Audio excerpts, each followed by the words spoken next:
Nestled on the western edge of Port Phillip Bay, an hour and a half's drive from the deadly intrigues of Melbourne, lies Gateway City, the hub of the region, G-Town.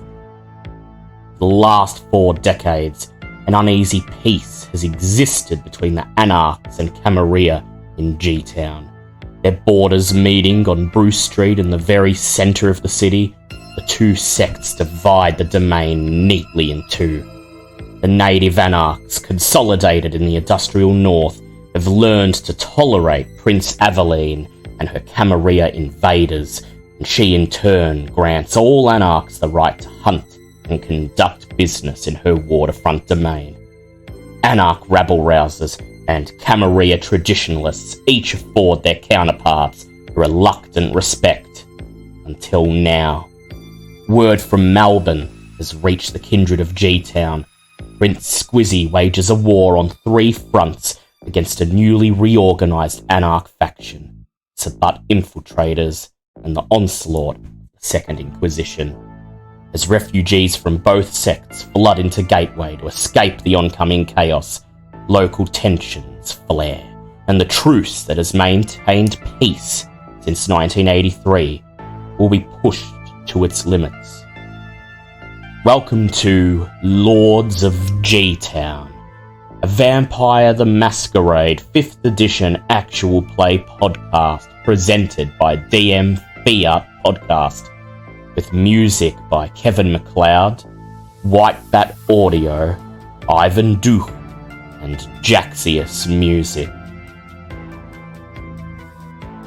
Now, as the sun sets on the city and the blood stirs, let's see what horrors the kindred face this night.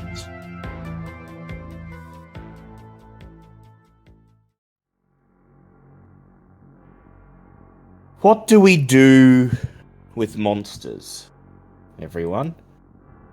There are a lot of monsters in this city. There's the monster who's murdering people, the one who's draining them of blood, leaving them splayed out for innocents to find in the streets, the monster who's trying to make a mockery of the Masquerade, the one who you're trying to catch. There's the Setites. They're monsters, purveyors of any temptation or vice you could ever want, preying upon the desperate and those with some sort of hole to fill, weaponizing their emptiness and using it to exact direct control. They're monsters.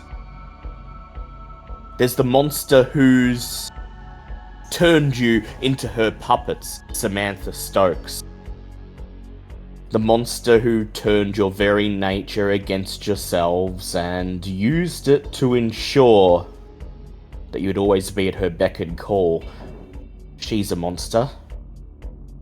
And then there's you. Killers. Vampires. You've been living the last 21 years with mens rea, guilty mind. And you didn't even know. You're monsters. What do we do with monsters? Night falls on G-Town. And I would like you all to go ahead and rouse the blood to see if you get any hungrier, if you become ever so slightly more monstrous tonight. Oh gosh, I hope not. Oh no, a wolf has just hit 5 hunger. Oh Christ. Ah, well, we'll see. We'll get to that in a moment. Oh dear. For once.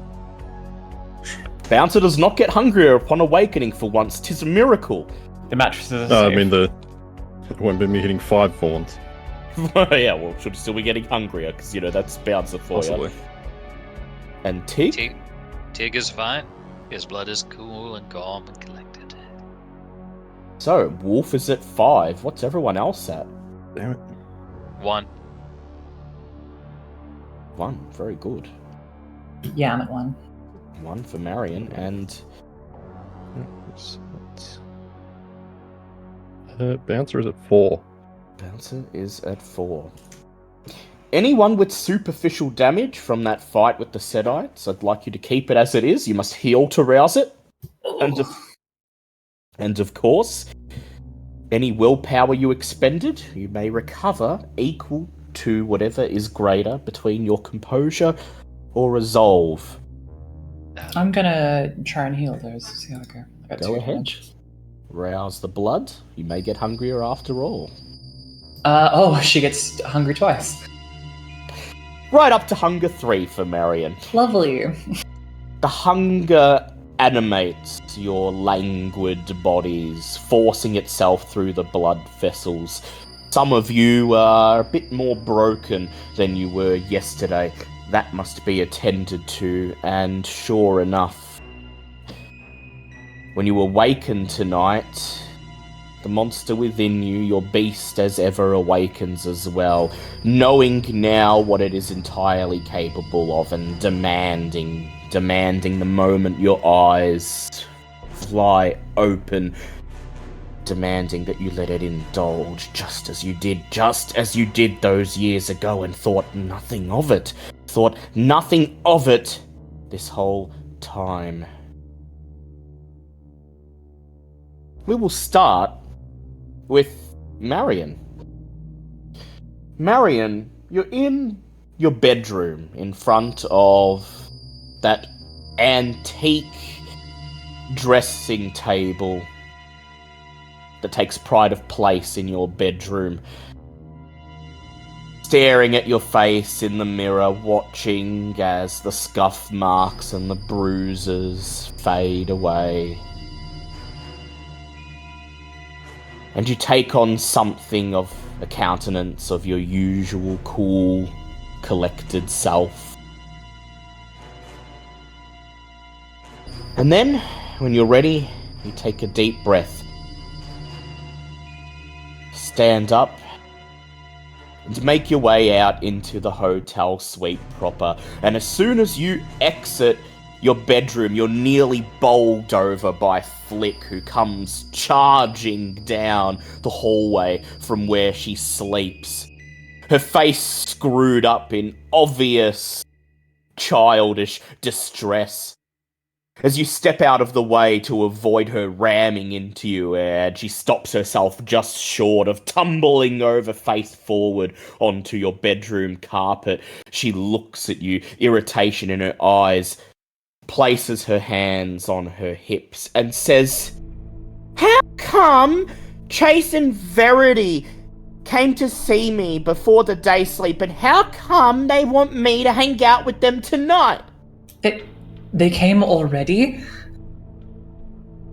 We're in your room getting ready.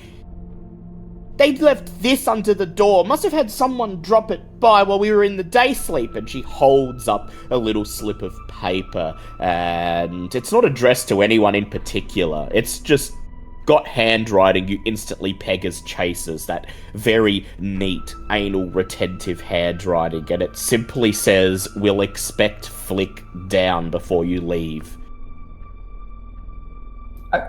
I'm sorry, honey. I had plans to tell you that they were going to come around, but I didn't expect them to come so early. Come allowed to just turn up now. You never let them into the Haven. You told me anyone comes to the Haven to turn them away, but now all of a sudden they're coming to pay me visits. They've never even paid attention to me before. Well, that's just the thing, sweetheart, is they're not allowed to just come around. They shouldn't have done that. It was very rude of them. They said it was all your idea. And she thins her lips. Well, that's just not true, sweetheart. It really isn't.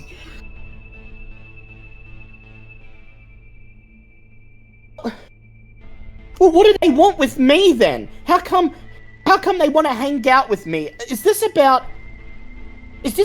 duty to the Hecata and all that? Because I heard they tried to pull something on your dad, but I'm not part of this clan. I'm Nadine's child. I shouldn't have to do any of that. How did you hear that about my father? She just smiles and gestures towards the leather couch in the middle of the room as if someone's sitting on it. There's no one there, of course. And she says, well, Numbers hears everything that goes on in this hotel. Ah, of course, it was Numbers, I see. Okay, Numbers has been watching for 21 years. Numbers knows all sorts of things that Chase and Verity are doing, all sorts of tricks they have up their sleeves. I bet he does. Now, sweetheart, I need you to understand. Chase and Verity are going to want to talk to you, but it wasn't okay for them to just stop by, okay? You want me to do with them, then? Should I just pretend I'm out with you and let them do whateve they want and just be on my best behavior? Because Nadine said I shouldn't have to take that because I'm a Malkavian and I shouldn't have to do anything that a bunch of She falters for a moment and then fights an internal battle, finally spitting the word out. Bunch of necrophiles tell me to do. Flick! Who taught you that word? She knows who taught her that word. Nadine said... Well, Nadine said I'm different. Nadine said I don't have to do anything you or they tell me. She said it was only a matter of time before you'd try to palm me off to your superiors, and I guess that's what's happening right now. Look, no palming off is happening right now, okay? I unfortunately have had to... How do I put this? You're right. I do answer to Chase and Verity. They just want to talk to you, okay? But look, if you're not comfortable, you don't have to do anything you don't want to, okay?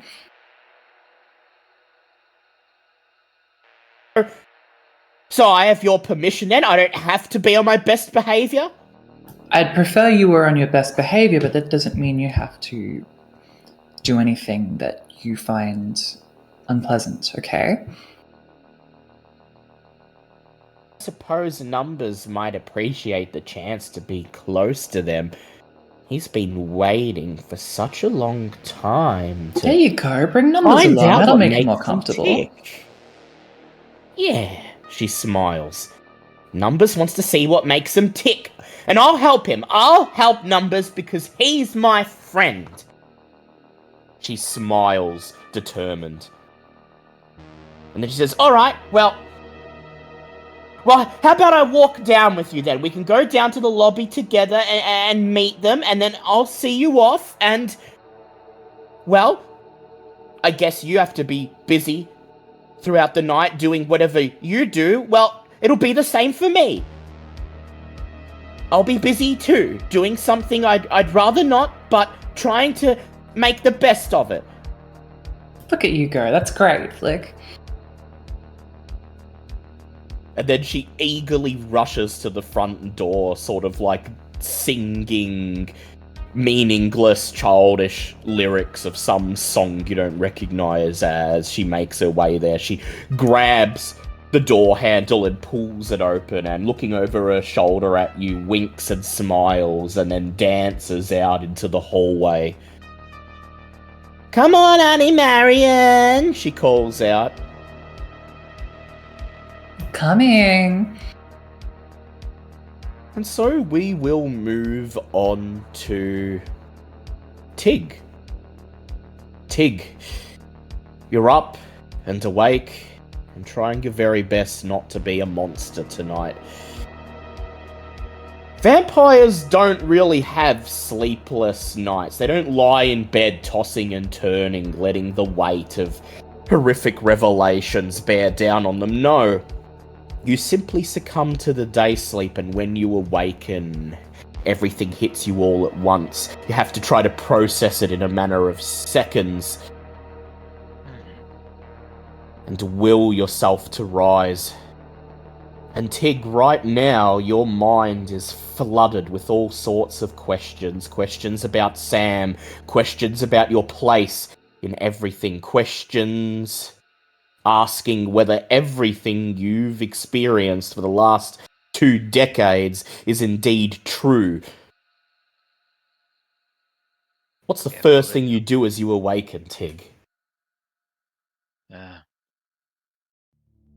As usual, when confronted by heavy thoughts, which he prefers to avoid at all costs, Tig falls back into routine. And for him, that involves changing out of the clothes he fell asleep in. Putting on a new suit, going into the hall, going to the bathroom, brushing his teeth. Because you don't want that old blood smell. Then he goes and he hunts down Elaine. And he finds Elaine and his boy. He finds Elaine and Wallace in the lounge room. The first thing he notices is the pile of magazines on the coffee table. Since Elaine has been of the undead persuasion, she's been spending her nights coming to terms with her condition. And she's been spending her days, of course, completely oblivious to the world. There's at least a month's worth of crosswords and soap opera gossip waiting for her that she hasn't even touched, that she's let slip by the wayside, and even now she's not paying attention to it. Instead, she seems to be studying Wallace intently, staring into his face, seeming to take in every line. She sees you walk in, he looks up and sees you, and she whirls around on the couch and greets you. Tig! Oh, you finally joined us. Suppose you'll be heading out there to deal with that murderer once and for all tonight. That's the hope of it. Boy got some acne coming in or something? Got the zits again? Well, not quite as simple, Darl. Look, she reaches for the coffee table and grabs your phone, which is sitting there. She says, this, beeped. Message came through while you were doing your thing, while you were brushing your teeth or whatever. It says it's from someone by the name of Marcus Lector. I guess he must be one of those Setites you were cavorting with last night. Be very careful, but I think he's got information for you. As for Wallace, well, I just got done feeding Wallace, didn't I? Oh, right. Just checking to see if it took.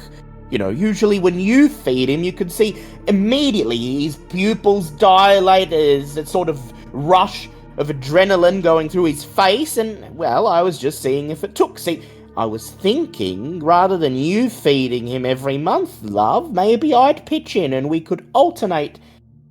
That way he doesn't become completely besottled to only one of us. That's actually a really good idea. You alright with it, what? You alright with it, boy? Wallace just shrugs. He says, oh, Mum's blood seems to do the same thing as yours. Alright, then. Yeah, don't worry. Yeah, alright. See, Bunyip said, says Elaine, when you're dealing with ghouls and cohabitation, it should be for the benefit of the pack, right? Not just one of us. And, well, I'm not saying you'd ever do anything to...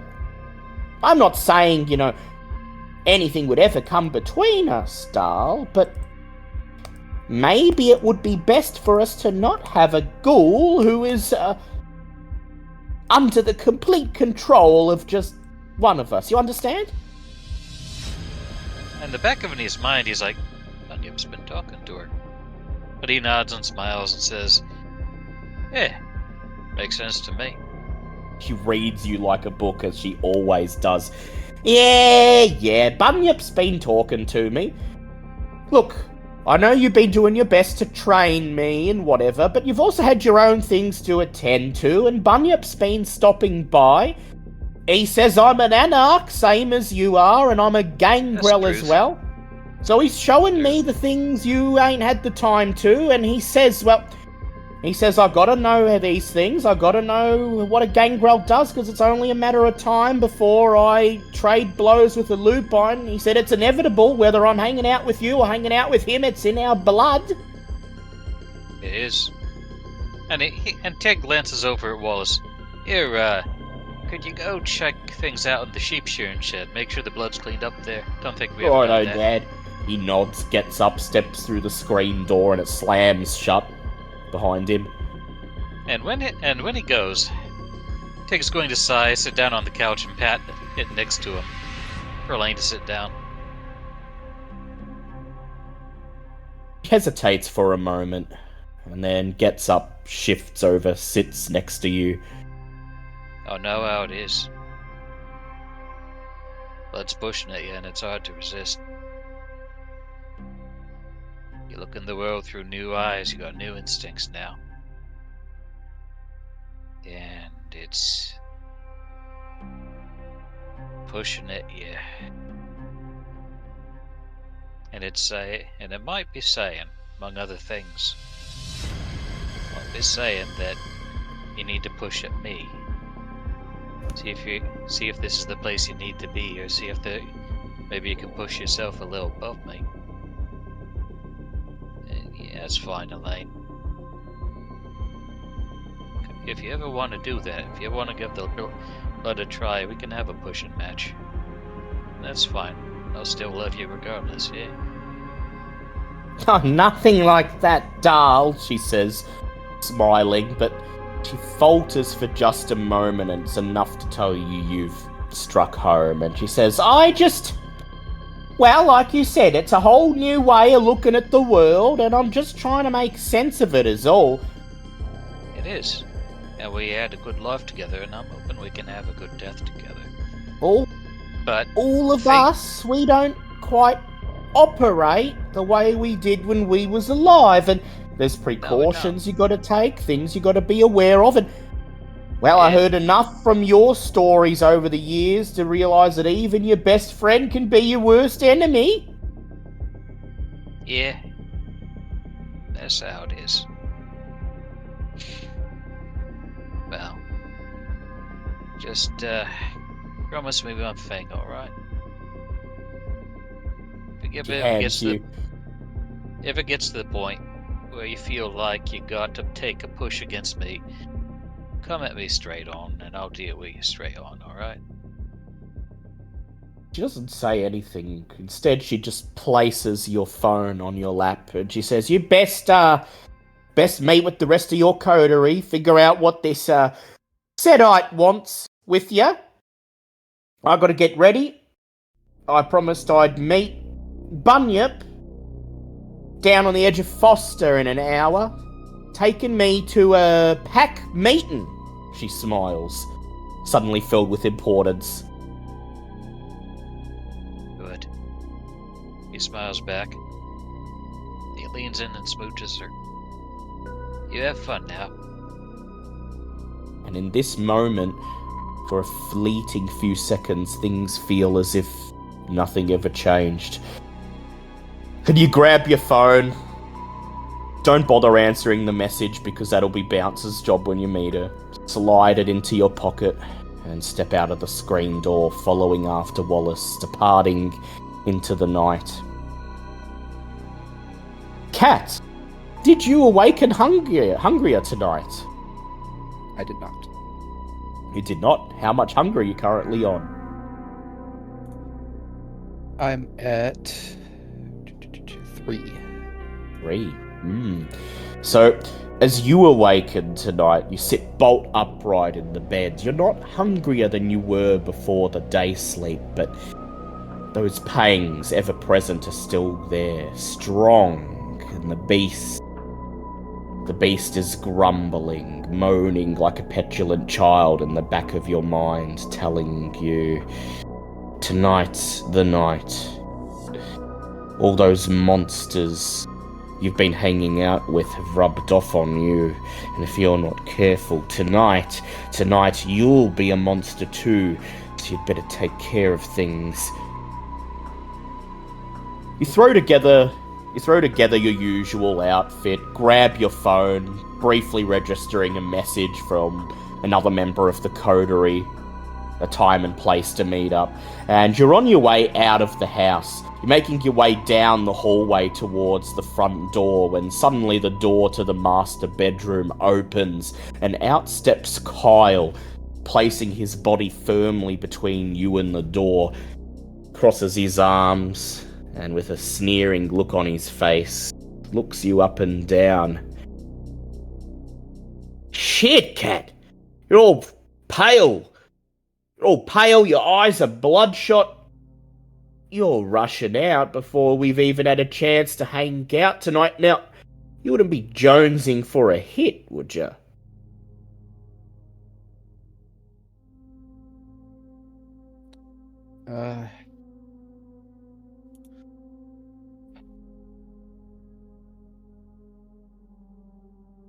Oh, you're about to duck out that door. I've seen that look on your face. You were heading out there, probably heading to some nightclub. You're gonna meet some poor lost girl, some stray, pick her up and do your vampire thing with her, aren't you? But I thought we had an agreement. I thought you come to me and I give you what you need. Isn't that the arrangement that... Don't understand. Yeah. That's right. Just as I thought, he says, nodding, satisfied. After all, you came to me when you had all this shit thrust on you, and no one else would have believed you. Anyone else would have just turned you away into the night like the monster that you are. But, well, I've always cared for you. I've always cared about you, Cat, even when you didn't think I did. And I promised I'd take care of you. He gestures towards the open door to the master bedroom and he says, so, rather than heading out there like that, finding someone who don't deserve the trouble and making a fool of yourself, let's just sit together for half an hour and I'll make you feel better, huh? Well, remember that it's you and I against the world. And oh, Cat, you so want to. You want blood. Doesn't matter if it's his or anyone else's, and as he talks, you can see the blood vessels in his neck throbbing with each heartbeat. He's young, and he's healthy, and he's fresh. But still, there's this sense of disgust crawling in your gut. Some part of you wants to resist. Some part of you doesn't want to give in and let him control you. Of course, he can't really control a monster, can he? But he could try. And it's the principle of it. One aspect of your previous life that you thought you wouldn't have to deal with. And he's trying to force it. He's trying to force that aspect of your life that you thought you'd let go back on your lap. So what would you like to do, Cat? Are you gonna grab him by the hand, lead him into the bedroom and feed? Or are you going to head out into town and do this your own way?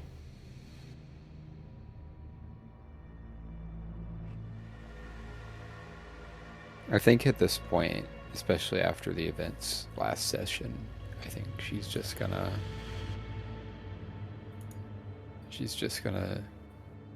deal with him for tonight.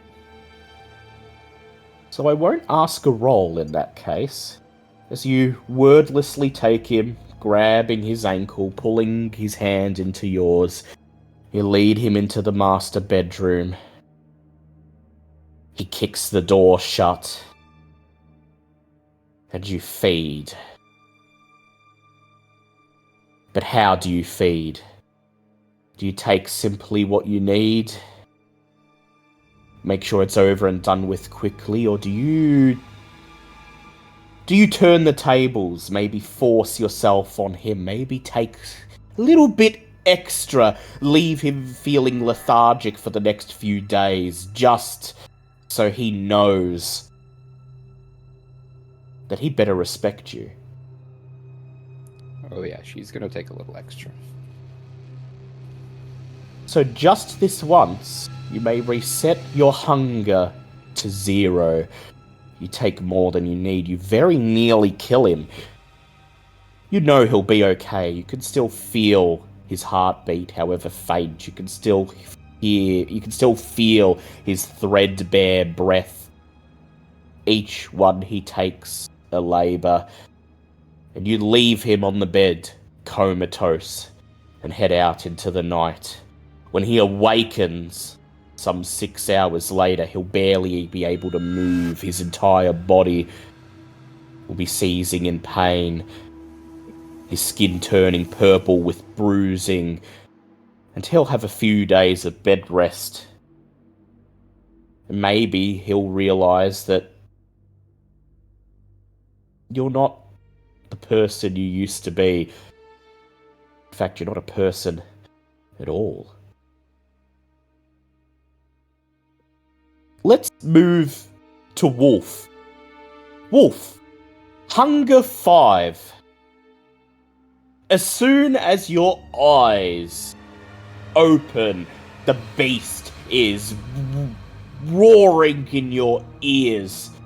You can barely make sense of what it's saying. You can't make out words. All you can hear is an animalistic, bestial growl, a demand,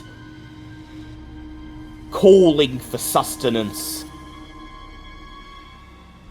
What does your room in your haven usually look like? It's fairly sparse. If you spent time in Wolf's apartment, you might get frostbite. Everything is kind of grey and modern and angular. There isn't very much furnishing apart from what is absolutely mandatory. And there's that ever-present sense of cold for anyone who's standing in there. The room itself is not physically cold. It just gives off this sense of coldness. Hence why you might get frostbite. But tonight it feels, as you awaken, like you've awakened in a sauna. The whole room seems to be boiling. The air around you stale, pressing oppressively down against you, the walls of the room seeming to breathe, seeming to move of their own accord, closing in. The hunger is overwhelming. And before you can do anything, you must attend to it. You have your normal way of hunting, and you're lucky enough that if you follow the same routine, this should be quick and simple, but you've rarely felt hunger like this before, Wolf. And your room normally so comforting, so efficient, so utilitarian and nothing more, feels like a prison that you need to escape. And it's a struggle for you to grab your list to find a suitable victim tonight. You could barely read the words. The letters seem to swim together. The ink seems to run off the page as the beast calls upon you to forget this song and dance. Why wait for them to show up? Why wait for them to fall asleep? Just head out onto the streets and take one. But you don't leave messes, do you, Wolf? You have to do this by the book. Do it your way. So, I'd like you to go ahead and make for me. You are a Sandman, I believe. I would like you to go ahead and do me your roll, which is Dex plus Stealth. But you may also do Dex plus Medicine, if you like, and I think that would be more appropriate considering how you feed. No, he always goes Dex Stealth. Dex Stealth? Yep, sure. Messy crit 5. Messy crit 5. Alright. Well, the good news is, you're in luck tonight, Wolf.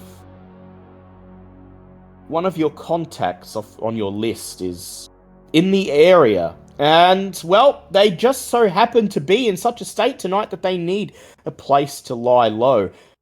Yeah, just for a few hours. Just for a few hours, they tell you. And you tell them to stop by. Just take a few hours to relax, lie low, wait for whatever trouble they're involved in to boil over. For whoever's after them to forget about them, and then leave tomorrow and start putting things back in place. But that will never come, as you creep into the room and they're dead to the world, blissfully unaware that a monster is about to have its way with them. You creep towards the bed, slowly pull the covers back, and take a moment just surveying your prey, surveying this man who looks like he's been through a lot, I'll say. This man who, despite the fact his ID says he's 23, looks like he's about 40. This man with harsh, leathery skin, wild hair, and more scars than you'd imagine from most soldiers. Tonight, he's going to be given the peace that his body yearns for, as with a messy crit, I'm not going to make you roll to resist frenzying. I'm just going to apply the frenzy. If you intend to take what you need, leave no mess. When you're done, when you pull away, when you finally feel that sense of jubilation surging through your body as the beast congratulates you, you see the bed covers drenched in fresh blood, the mattress as well, blood pooling on the carpet around the bed, splattered on the wall, and the man himself, pale, cold, and dead. He went in his sleep. You hope his eyes are still closed. I'd like you to mark a stain for me, Wolf, and then answer the question, what do you do now? You've made a mess.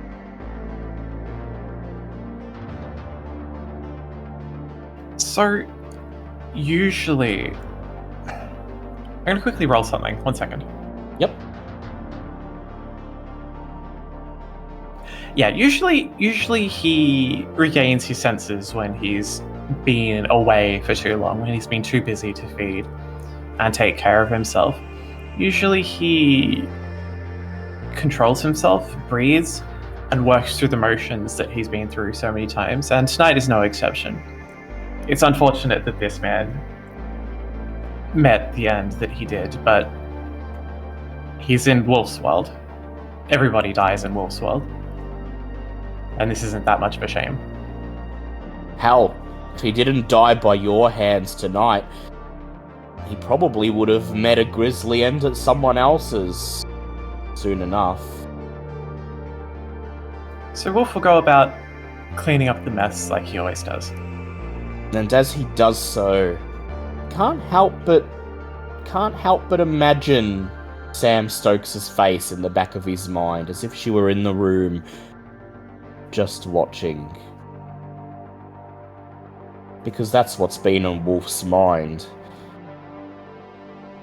Everything, all his loyalty, everything he's ever done for her called into question. Maybe that's why he wasn't able to pull himself together. Alright. And with that, we move into the night's events. There's a message from Marcus Lector, one of the Sedites. The same message on each of your phones, copied and pasted 5 times. There's a picture of a middle-aged woman with dirty blonde hair. The deep lines on her face, the bloodshot eyes tell you that she's seen a lot of shit. That 1,000-yard stare of someone deeply traumatized. In the photo, she's mortal. She's not kindred. And yet, this is apparently the face of the monster you've been tracking. The monster that Sam Stokes seems to have unwittingly created. And the message contains a name and an address. Martha Gordon. And her address is simply Lot 48, Outback Road, Foster.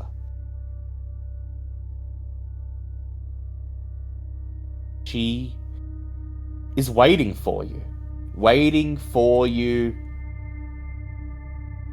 out past the city limits, out in the boonies, out beyond even where Tig's farm is. Lot 48, Outback Road. When you do your due diligence, quickly search it up on Google Maps, you see that it's a lonely old farmstead in the very center of a 30-acre block in the arse end of nowhere, just outside of the light cast by civilization. Cockroach's den in the darkness. So, you have to decide how you're going to handle this. You're not really sure where else to go, so you've all decided to meet up at that usual spot, the spot where you usually meet Sam and where you met Constable Webber last night, that weathered, peeling gazebo at the scenic overlook just above Eastern Beach. Tig's the first one there, not having had to feed.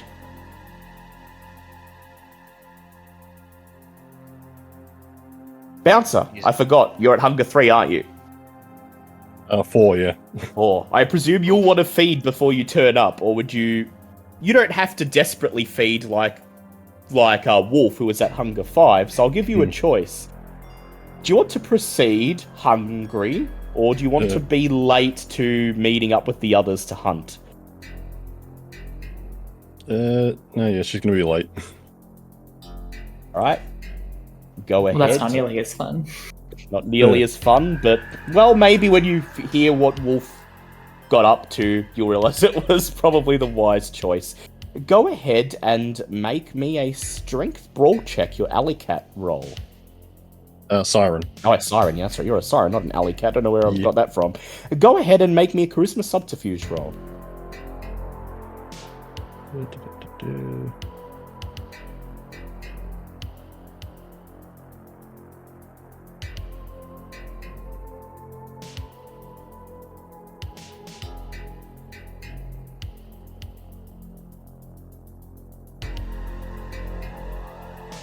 5 successes.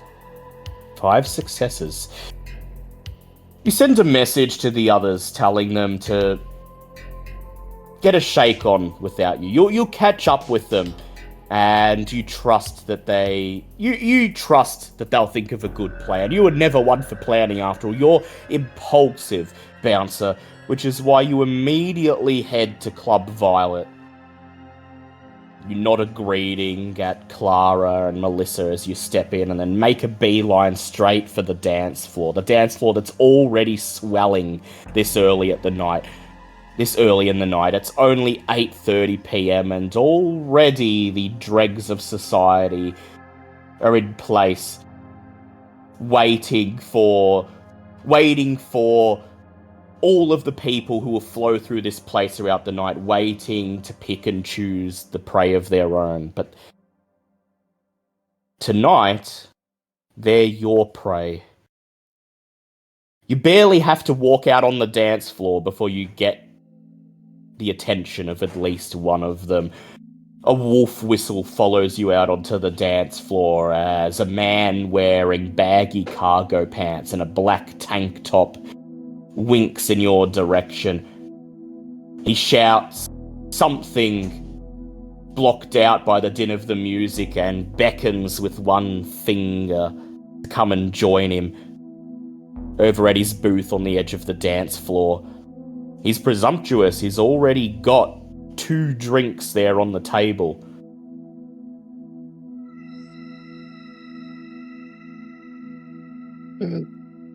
Yeah, she'll play along for now. Slide into the booth opposite him. And as soon as you slide in, he gives you the sleaziest smile, revealing all of his teeth, one of them missing in the top left. And then he says, his voice oozes more than talks. He says, "So, come here often?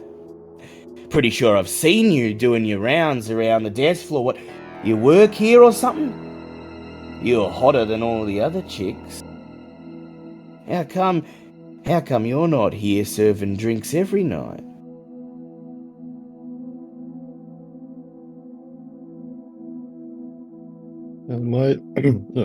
My position has me tending to other things most nights.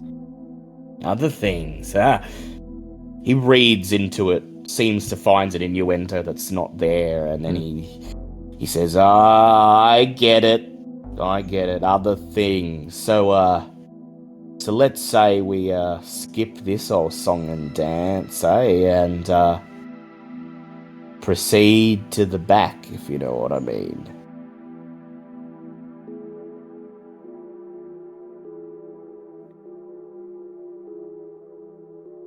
And Yeah. the beast directing your movements.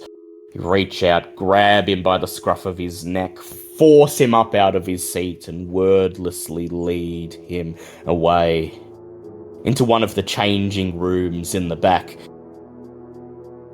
As soon as you're in the changing room, you push him off you. He's getting all handsy. He's trying to grope you in all sorts of places. You push him through the doorway, kick it shut behind you, push him off you, and nearly send him flying across the room. He swears loudly as his body slams against the wall. He opens his mouth to shout, "What are you? Rough lover, ain't it?" Then he winces in pain as you're on him, delivering a swift punch to his stomach, and as he cowers on the floor, you move in. You're at hunger 4, so I'd like you to go ahead and make a resolve plus composure plus a third of your humanity check for me.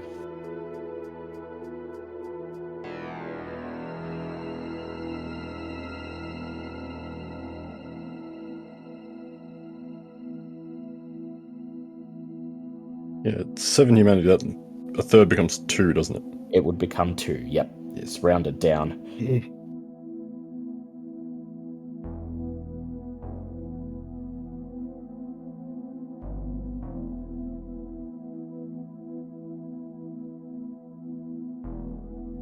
his winces of pain Oh. turn into gasps of ecstasy and pleasure as your fangs pierce his flesh.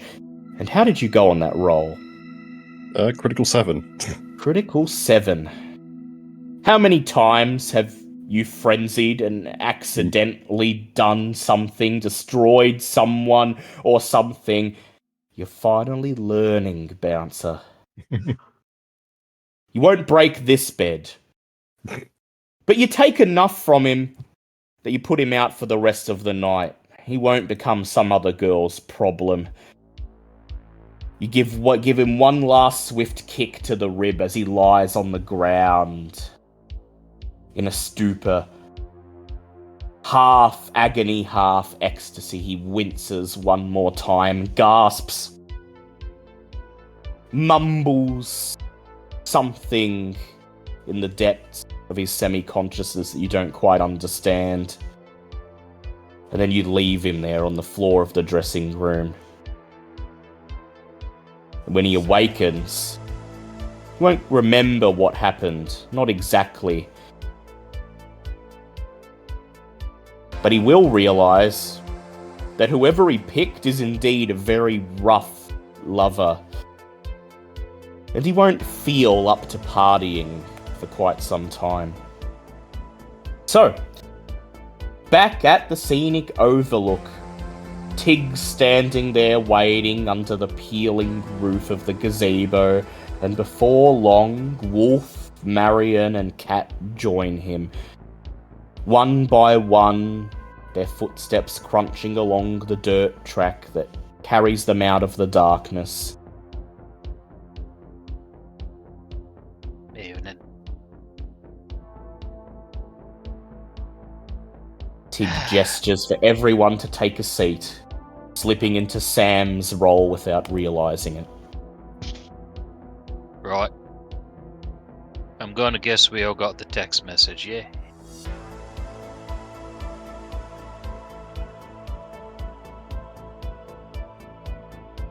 Yeah. Everyone holds up their phones, and you can see the same photograph of that middle-aged woman staring back at you. Anyone got any thoughts before we go there?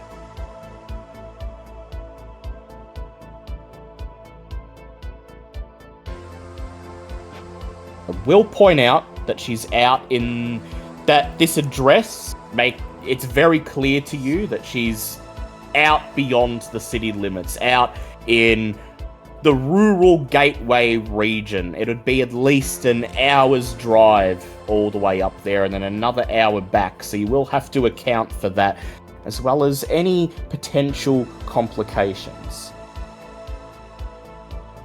Don't think I have to say it smells like a trap. But what the fuck else we gonna do, eh? Plenty of things we've done have had traps in them. Why would this stop us now? Yeah, it's my fault. Alright. If nobody's got any preparations or suggestions, I reckon we'll be driving out there and seeing what we can do, yeah?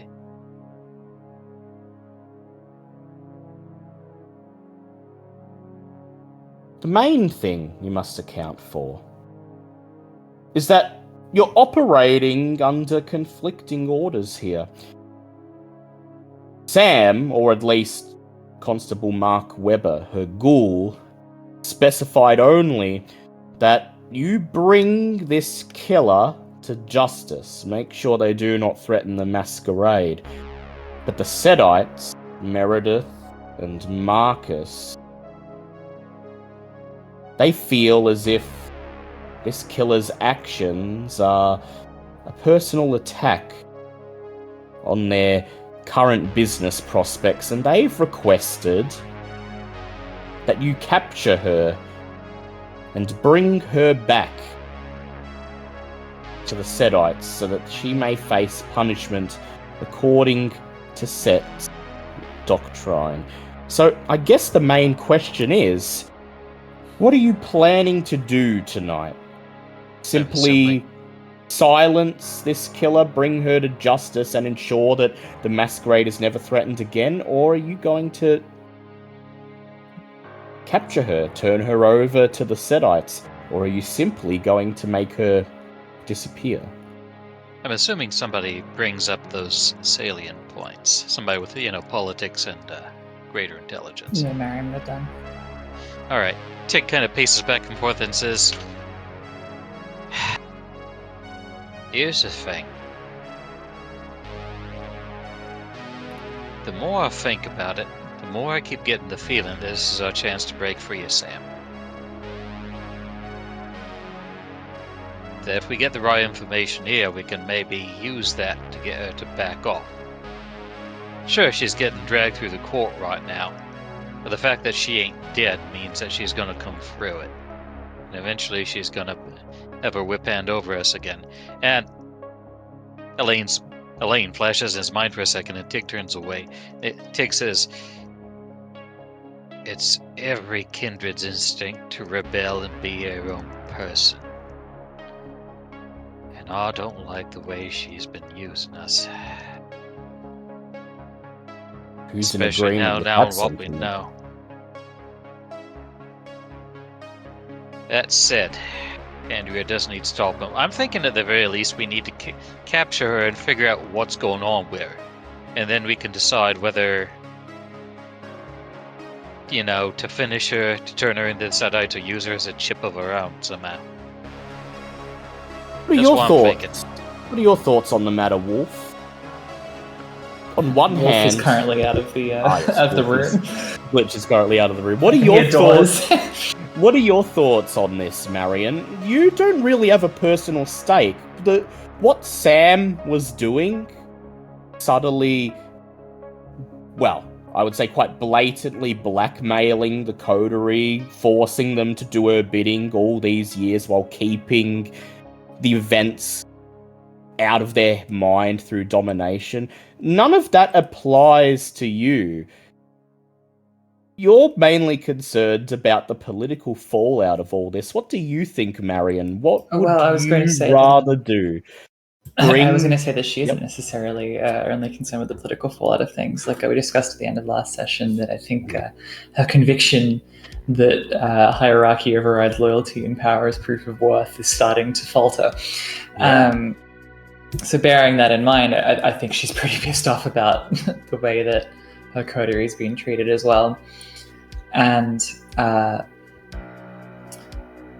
she'd probably like to get something up over Sam, but for now she's just going to say rather opaquely, we, like always, we should only act once we have the information. But she's warming to Tig's idea that this Martha Gordon is perhaps a stepping stone. That she shouldn't be handed over to the Sedites, nor should she be made to simply disappear. That she could be a bargaining chip, something that you can leverage against Sam Stokes to finally get some answers out of her. Wolf returns from bio break. It's at this moment when you hear more crunching footfalls on the dirt path. You whirl around just in time to see Bouncer stepping up into the gazebo. She takes a moment to straighten her dress and her jacket, licking a dreg of blood off her bottom lip. She apologizes for being a little bit late. And after you fill her in on what you've discussed so far, Bouncer, do you have any particular thoughts or ideas of your own?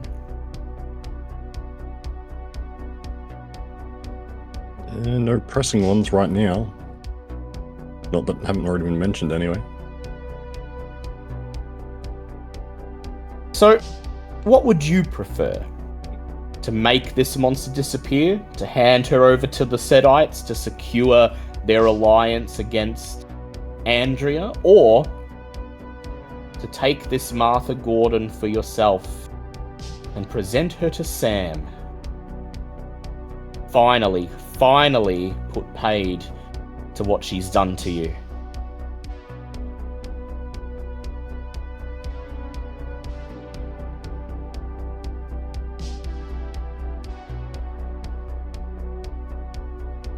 I think Right. she might be leaning Yep. that way. Might be leaning that way.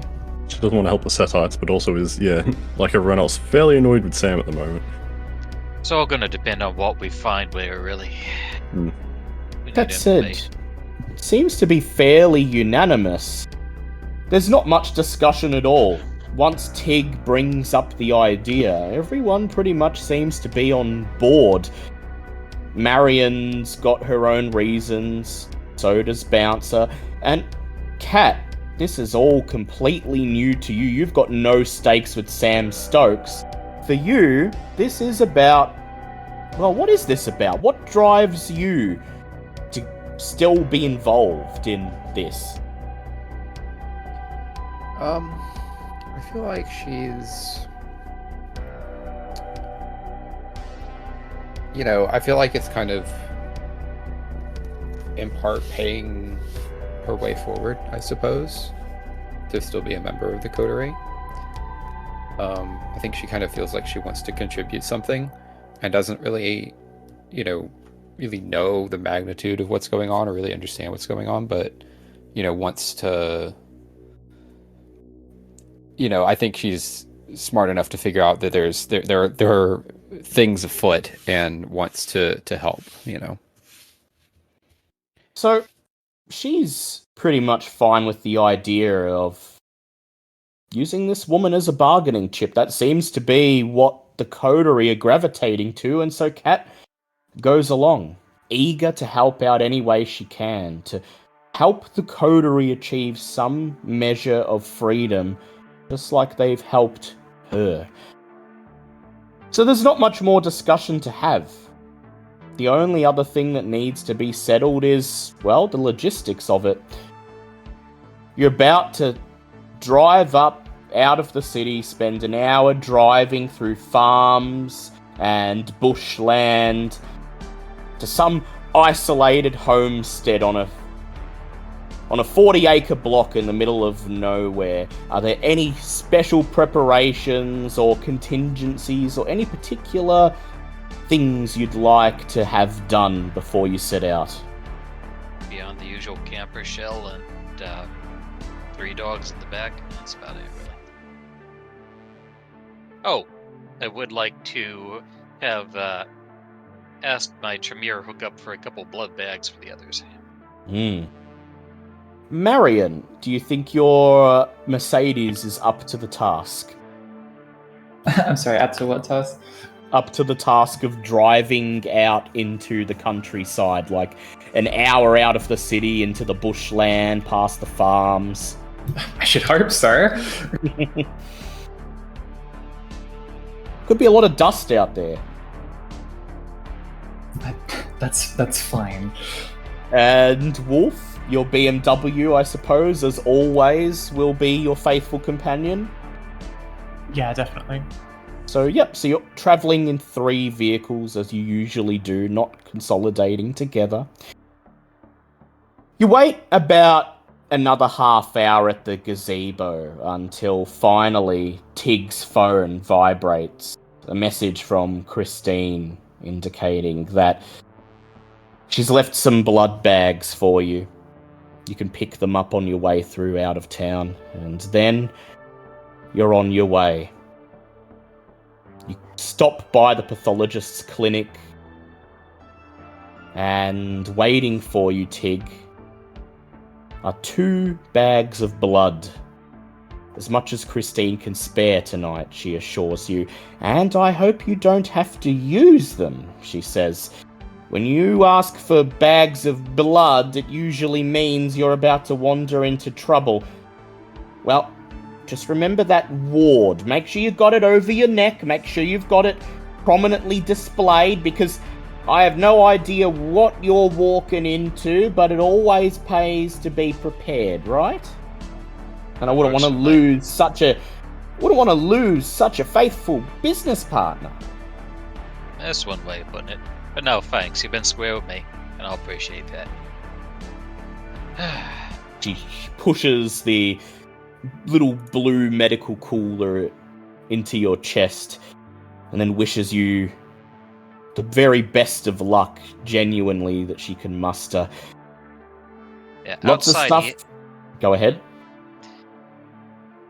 Outside, he hands it off to Marion. Figure the Mercedes is probably better. Dogs ain't gonna get into it there. I ain't gonna be the one using it. So. It is human blood, yeah, which means it's off limits for Tig right now. Christina watches from the doorway of the pathology clinic as you climb once more into your cars and are off in the night, and you could be forgiven for thinking as you spy her face in the rearview mirror, and she looks a little bit concerned, perhaps worrying if that's the last time she'll see you. There's a sense of finality to things as you head towards the city limits, as the city itself falls away and the suburbs become fewer and further between, as the cozy little cul-de-sacs are replaced with open fields, and you get to a road that is so under-travelled that the city council hasn't even bothered to coat it in asphalt. The dirt road carries you out into the country. The fields get wider and sparser, and the only signs of civilization are the occasional pinprick of light from a distant farmhouse on the horizon. After you've been travelling for about half an hour, Tig, you notice the little needle on your dashboard starting to drift towards E, as you didn't remember to fill up your tank after your last drive. And so you get Bouncer to put a call through to the other members of the coterie and announce that you'd like to stop at that Pentex servo just up ahead, the big neon Pentex sign gleaming like a beacon in the night. And your impromptu motorcade pulls up at the service station. Tig immediately gets to work filling his tank with petrol. And as you all just sort of sit there on the edge of the parking lot, watching Tig anxiously, waiting for him to finish filling his car, I'd like everyone to go ahead and make a wits awareness check for me. Including me. Including you. In fact, as you slide the handle, from the Bowser to the cap of the tank. Yeah, I don't know what those things are actually called. Can you tell I don't drive? I was owing it Demiurge's roll. Oh yeah, it's a bestial failure. You know what? You can willpower it if you like. I got 2. This would be stupid. 2? Total failure. You know what? No, it's happening. It's happening. As this is dumb. All right. As the handle slides from the Bowser towards the cap of the tank, and you pull down on the trigger, feel the petrol flowing through the pipe into your car. The dogs in the back start to grow antsy, seeming to strain on their leashes, pulling themselves towards the edge of the bed, growling. And Tig, you may go ahead and just roll your animal ken for me. Alright. Let's see how this one goes. It's not pacification, I imagine. Would that be wits as well? Just animal ken on its own, no attribute. Yeah. All right. I'm letting you substitute your awareness for it. Just animal kin on its own. That's 3 dice. That's 1 success. 1 success. These 3 dogs, 2 of them new, 1 of them Old Faithful, seem to be worked up As they strain against their leashes, they peer in the direction of the little mini-mart on the edge of the service station lot, growling, baring their teeth, eyes seemingly glowing deep, hungry red in the pale neon light. How did everyone else go on their wits awareness? Wolf got a 3. We've got a 3. Same for Bouncer. Same for I got a I Bouncer. got a 2. 2. And Cat? It's a 2. 2. Alright. So that's at least 6 between all of you, and that's what I was looking for. So the rest of you don't really notice Tig's dogs are uneasy. They're jostling around in the back of the ute, but they always seem to be doing that. No, your attention, by chance, is drawn to the mini-mart. The lights are on. You can see right through the windows into the store itself. You can see all of the aisles and the row, all of the aisles. You can see everyone inside. There's a line leading up to the counter, people lining up to pay for their petrol or to purchase processed food to last them through whatever night drive they're currently embarking on. And well, there seems to be a hold-up.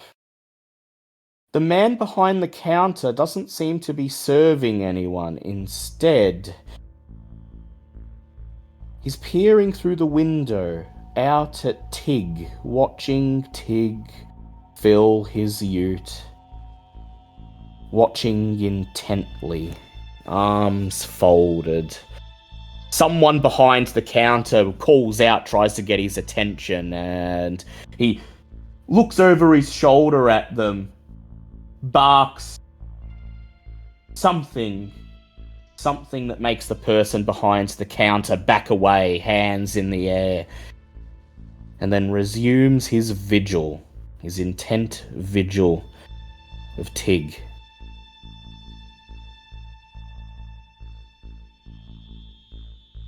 What do you do?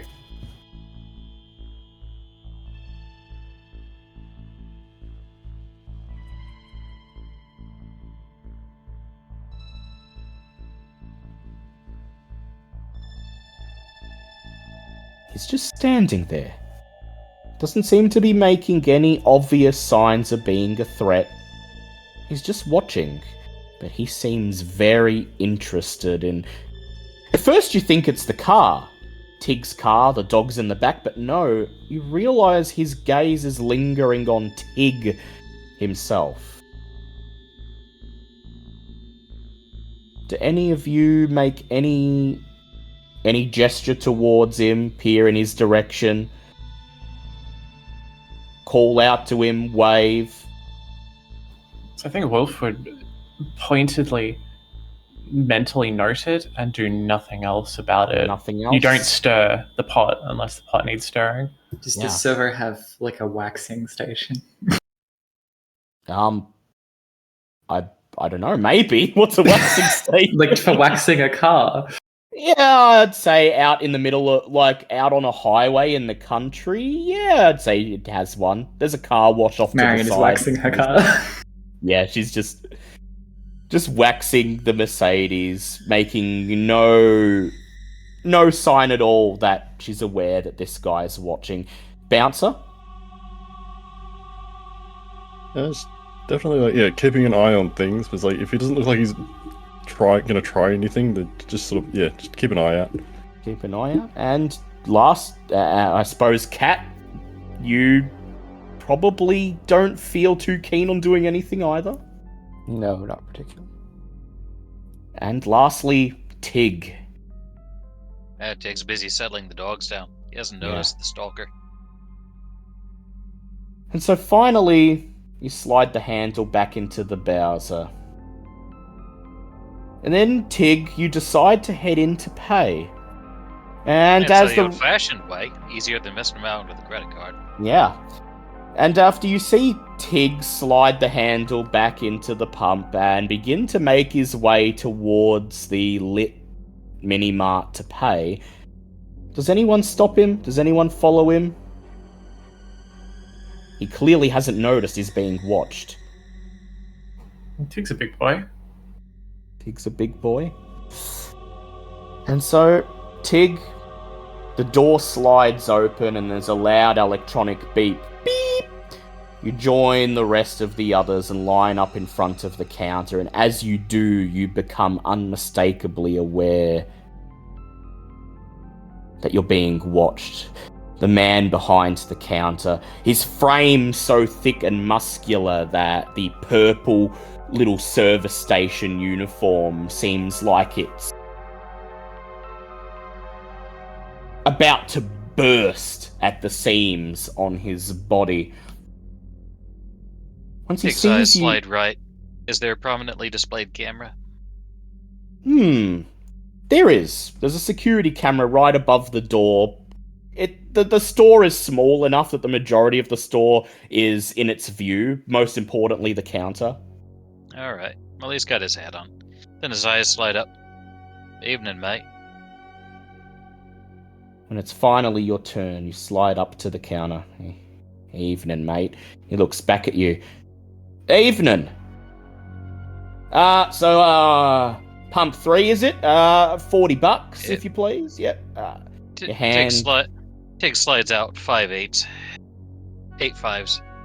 Takes them and he starts counting them, and as he counts them, perhaps far slower than he should, peers up over the money, over the wad of cash, keeps glimpsing your face. At one point, catches your eyes in his own, and at this moment, Tig, I'd like you to go ahead and make me a wits animal ken or wits occult check.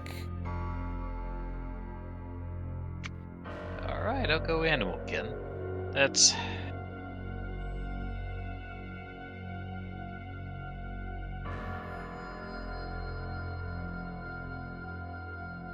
Four successes. 4 successes. There's no mistaking it. As he finishes counting the bills and the till chimes open, he glances once more at you, and there is something bestial, something animalistic behind his eyes. So Tig's going to nod. And he's gonna drop a name.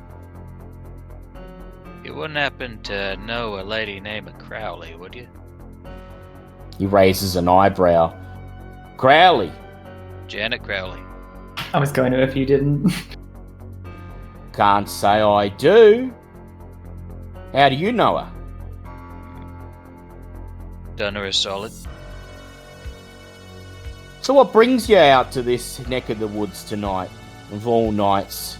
Pretty far away from the city. Just passing through. Hope to finish some business, chatting with somebody, then head back. Ain't Chatting looking with for someone, trouble. eh?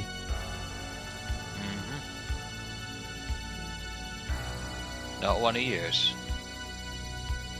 So, see, way I heard it, been lots of trouble going on in the city, and, you know, us country folk just want to make sure none of those problems leak out to here.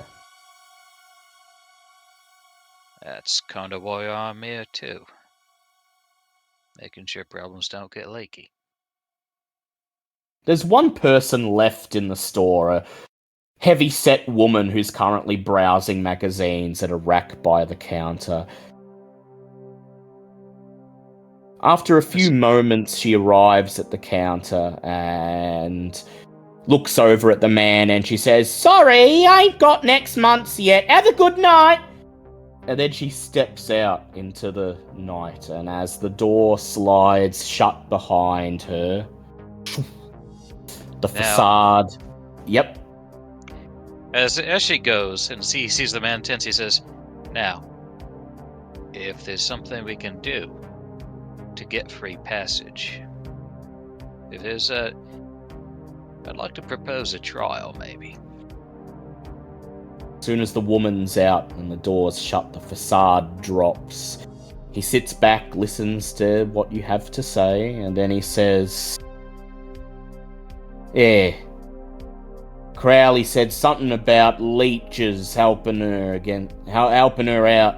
Something going on in that abandoned mall." Yeah, it's Said- just the same business. Some kind of demon thing. She called it a bun? Yep. No.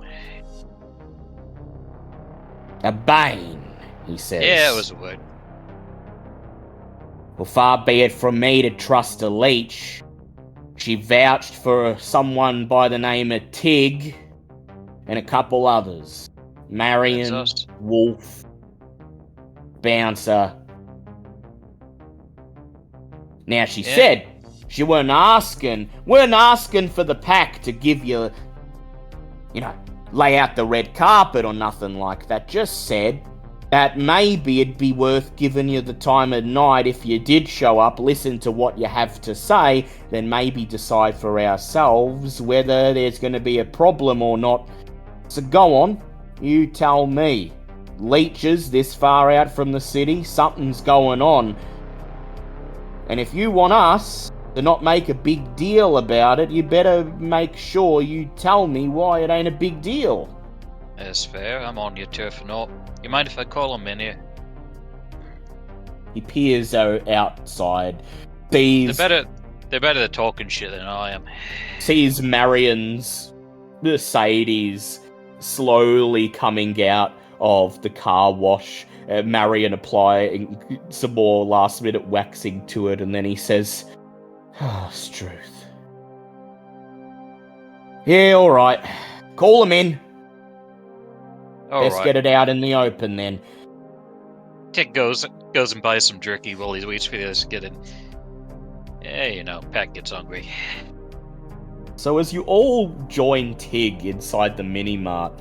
Oh, Tig, do you tell them who they're coming to talk to? Yeah, one of Janet Crowley's kinsfolk wants to have a word about territories now we're crossing them. So with that in mind, as you all step through the doors into the mini-mart, how are you holding yourselves? What impression are you trying to make on this potential lupine?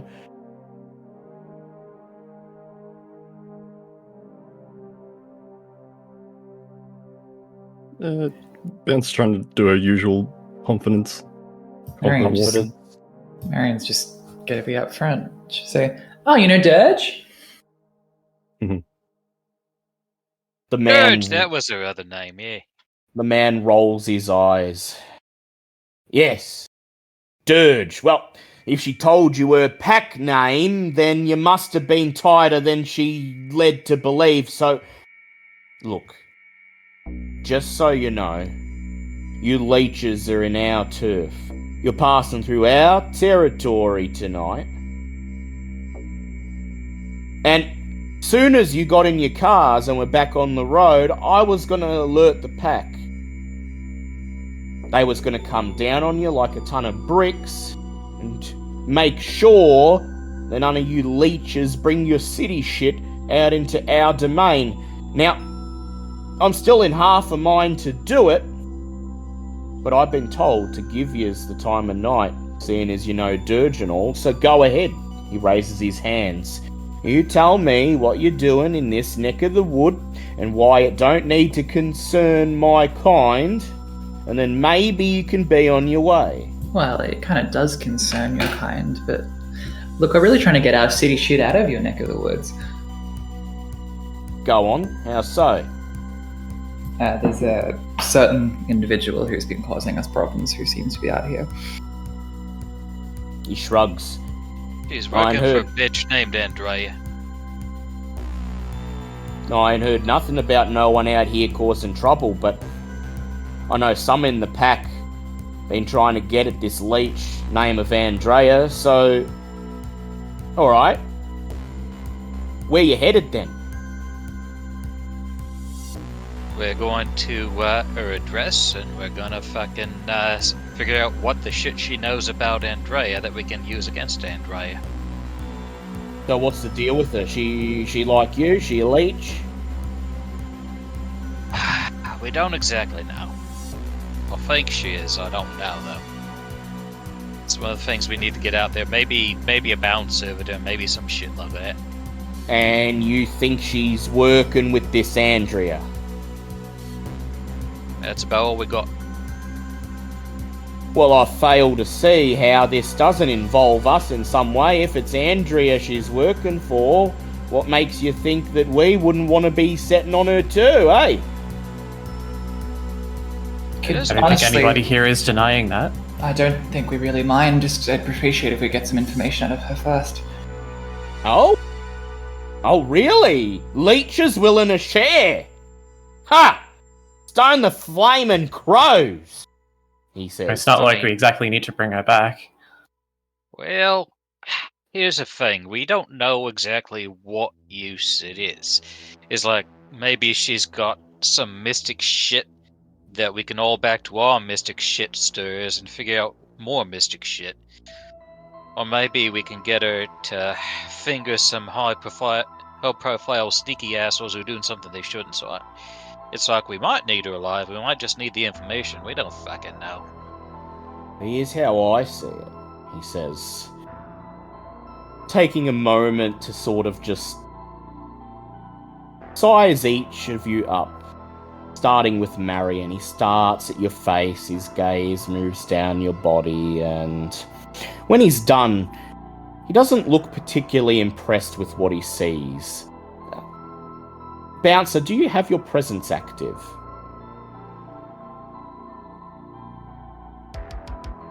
I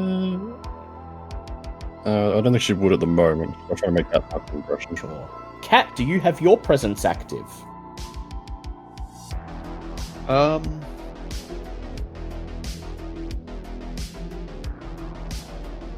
No, not yet. So he just looks thoroughly unimpressed with what he sees. And then he smirks, saying, "Alright then. So how about I make a proposal, a counter-offer then? You get back in your cars, you head back to the city, give us her address, and we'll go deal with her. No need to involve yourselves, no need to get in our way." Like I say, we need some information from her first. Ain't no water off your back if you said you came out here to deal with her. So shouldn't matter whether we do it or you're the ones doing it. The problem is, mate, your sledgehammer where it might need a knife. You also don't exactly know the right questions to ask, I believe. I never said anything about asking questions. I said we'd go out there and deal with her, and then leave it up to the pack elders to figure out what they make of her. And like we said, we need some information from her. Yeah, before we you're can being deal a with her. sledgehammer where we need a knife to deal with this. So how do I know then? You're saying she works for Andrea. Now, Andrea's doing all sorts of shit with banes and spirits and stuff you leeches ordinarily don't even know exist. So you tell me how I'm supposed to believe the five of you are gonna take her down.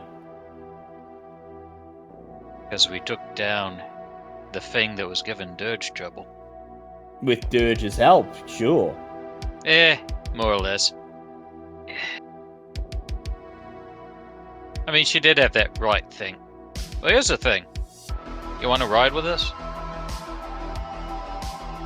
Seems to intrigue him. His eyebrow raised again. He says, "Me? Shotgun with yous?" Yeah. I assume you're extending this offer to me, not the rest of the pack, just me. We don't have that many cars. I don't think we have the rest of the night for you to get the pack together. We kind of need to get this done now. So yeah, you. If you're not up for it, I mean, we'll understand. Not to mention, you alone will easily outmatch her. Yeah. But I'd say, me alone, with five of you leeches, how do I know you're not going to do me in once we're done with the whole thing? Alright. Well, you want to guarantee we won't? So you need her for info, eh? He says. Yep, at least that, yeah. Info? Would it be presumptuous for me to ask what info you're looking for?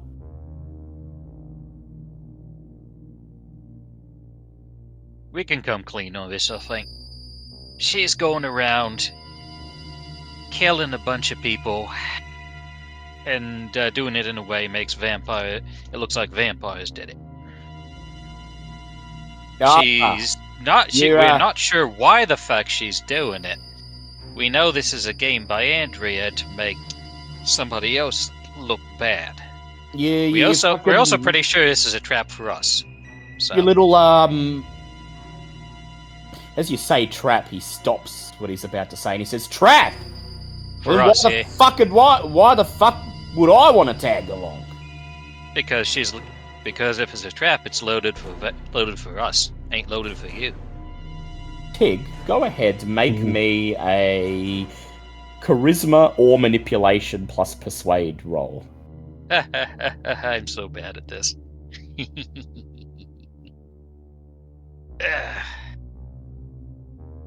But if you don't think you're up to it, that's fine. One success. One success. Right, so basically, way I see it, you want to get her to come clean, so you can take that back to King Leech or whoever, solve the dispute you're going on with your fucking little mask party thing.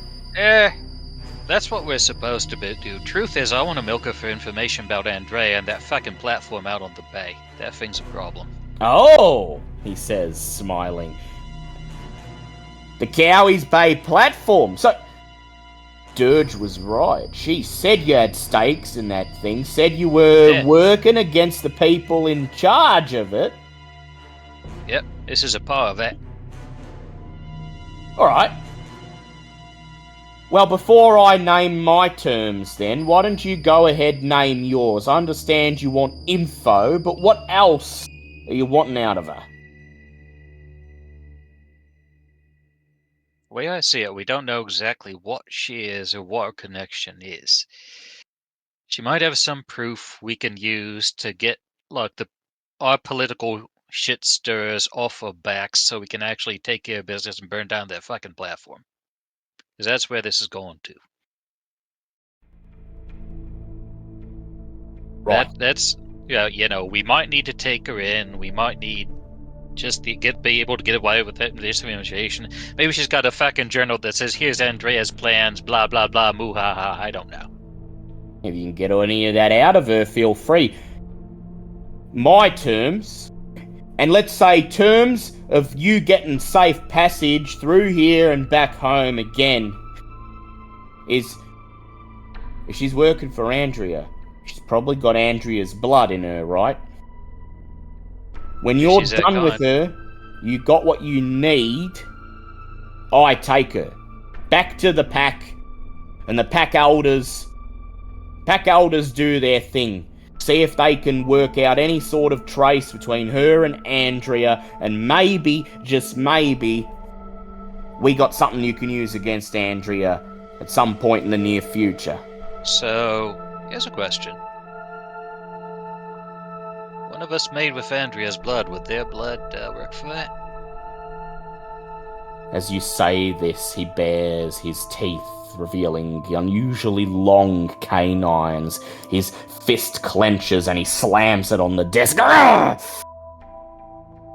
You dare bring one of her brood here? What? No, I'm saying that one that's got Andrea's blood, would that work for it? Takes a moment, takes a breath. You gotta stop jumping to conclusions, mate. If one has her blood, means she's one of Andrea's brood. I know how you leeches make more of yourselves.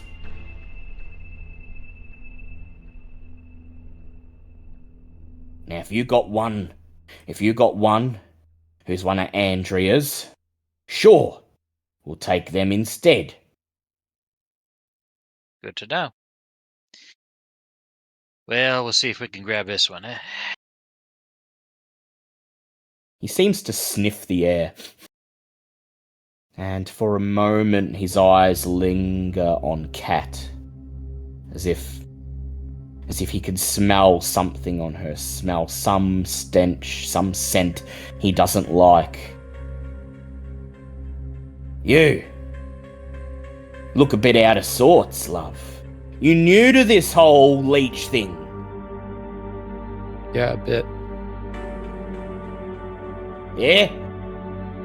You know what I've heard? I've heard some of you leeches, you get made, and then your maker fucks off, and you don't even know who they are. Don't suppose that happened to you, did it? Well, it's not particularly untrue. Neither is it as uncommon as you think. Yeah. So, Bouncer, do you lace these words with any sort of threat? Or are you just making an observation? More just stating the fact, seeing as like that's also her circumstance as well, is like Yeah. her sire made her and then pissed off so she has no idea who they are. But like it's not that uncommon a thing. He sniffs the air again.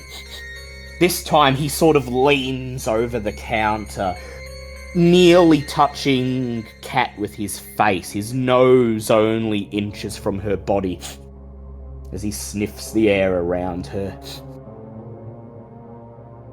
He leans back, takes a deep breath, once more baring his teeth, and he says, "You want safe passage through, and you Yep. want this girl. Want her for your own purposes. Give us the fledgling then. I can smell it all over her. That scent, that stench of spirits, of banes, of...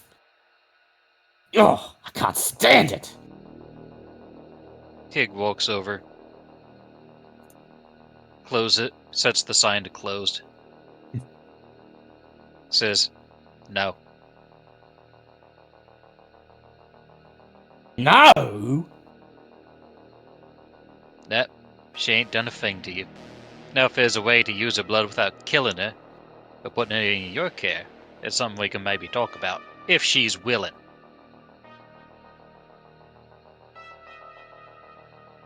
I But- suppose maybe we could do it with just her blood. See, normally how it works is, it's a spiritual thing, right?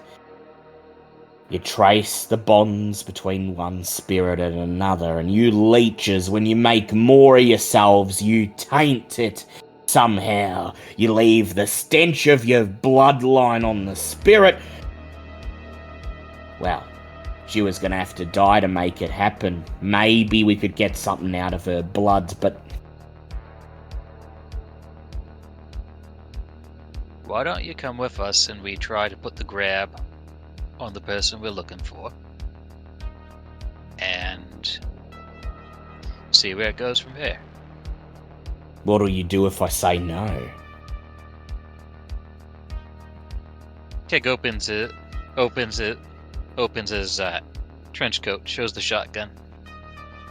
Well, I'd like to settle things peacefully. I'd like to not get torn the fuck up before we go and deal with this situation. See, I can tell Tig here ain't just talk, but the rest of yous? No offense, but it don't look like you could keep up with me for a single second if I went Krynos on ya. So, I'll ask again. If I decide I want to take the fledgling, how you's gonna stop me?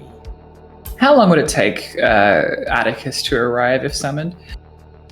Maybe about anywhere between 30 seconds to a minute. Wolf is Marion going... at this point silently summons Atticus. I was going to say, Wolf expends... does a rouse check and blinks next to this terrible, terrible man. blink.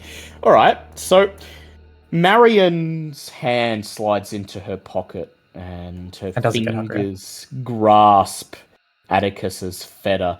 She closes her eyes. And what order do you give him, Marion? Oh, she just wants him to show up because I expect that this guy might be able to feel his presence. Now. You see him in your mind's eye, faithful. And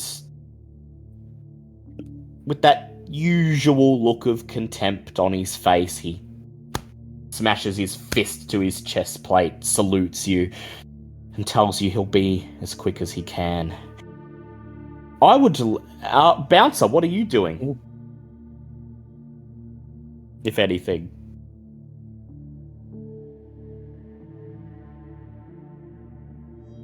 I'm trying to think. Basically, she just says something along the effect of people usually underestimate her strength, and then also referencing the last time how she survived a Cronus attack and managed to actually hurt it. Yeah. Last time you made short work of the car, didn't so much as scratch me, though. And you smile as you say it. Are you going to activate your presence to add extra weight to that? Yeah, I think she'll throw it on now, yeah. Alright, so I will ask Glitch, I'll ask Wolf, Tig, and Paradox to go ahead and make either strength or manipulation intimidation checks. And I will ask Marion to go ahead and roll her wits plus oblivion for me. Sure. Wolf didn't get hungrier. Wolf didn't get hungrier, lovely. That would be 3 successes for Tig. Yeah, so Wolf's plan is to just spontaneously appear next to this man. Not saying or doing anything of note, just appearing directly next to him. Yep. Because he mentioned Kronos, so... Yeah, so you're going to blink right next to him, and that's why, I'm getting you to roll intimidation, because you're clearly doing it as a... I know you're getting ready to fight him if he gets to that, but you also just want to show him that, It's more to try and express to him that I can do that too. Yeah, so add an extra dice to your intimidation pool, by the way, because you did activate blink to do it. Marion got 2. 2? Yes, from Bouncer's pool of 10, she got 2. 2? And Tig, how'd you go? Tig got a 3. That's only 2 from Wolf. 2, so that's 7. So, the lupine just stands there. Wolf blinks over the counter, stands behind him. He looks over his shoulder, sees you there, and scowls. Ha! You leeches jump at fucking shadows, he says. But there's a slight hint of hesitation behind his words.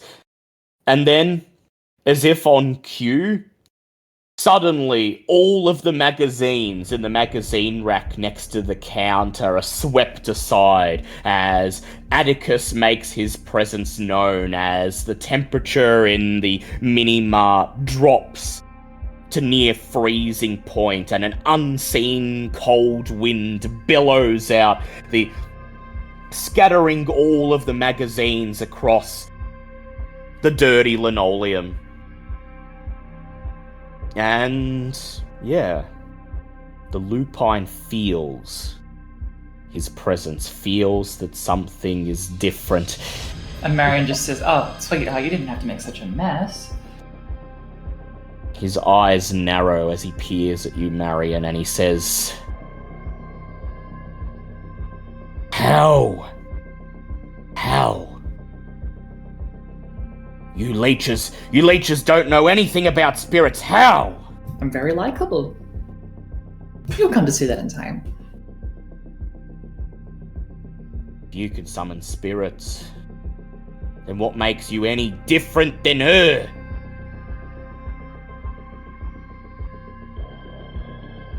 Marion's not going to dignify that with a response. It's a stupid question. scowls, and then finally he seems to relax a little bit, takes his breath, his body untenses, and he says, "Fine. You got safe passage through, there and back. Do what you will to her. But don't let me or any of the pack see you in these parts again, understood?" Understood.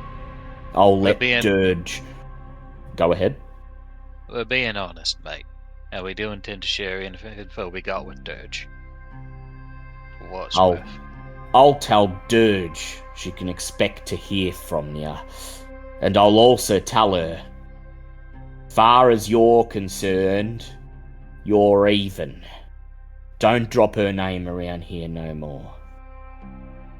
Done. Right, $40, pump 3. That'll be it, settled for the night. You have a good night, mate, he says, smiling once again. You too. And Be well, eh?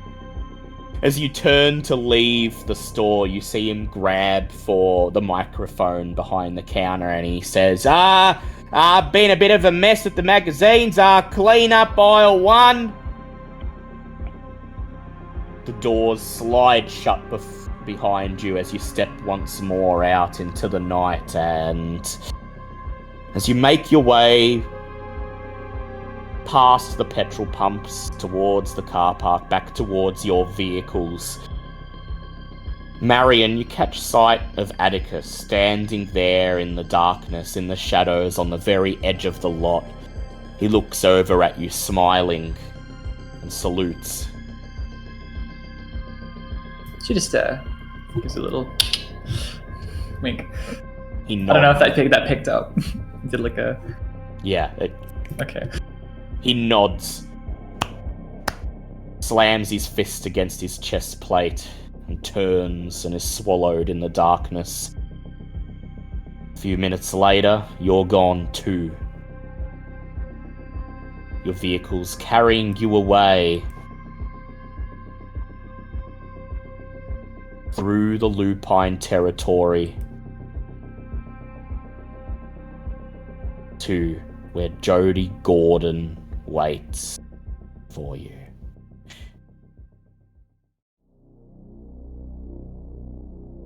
It's just shy of 11 PM when you come to the end of Outback Road, and there it is.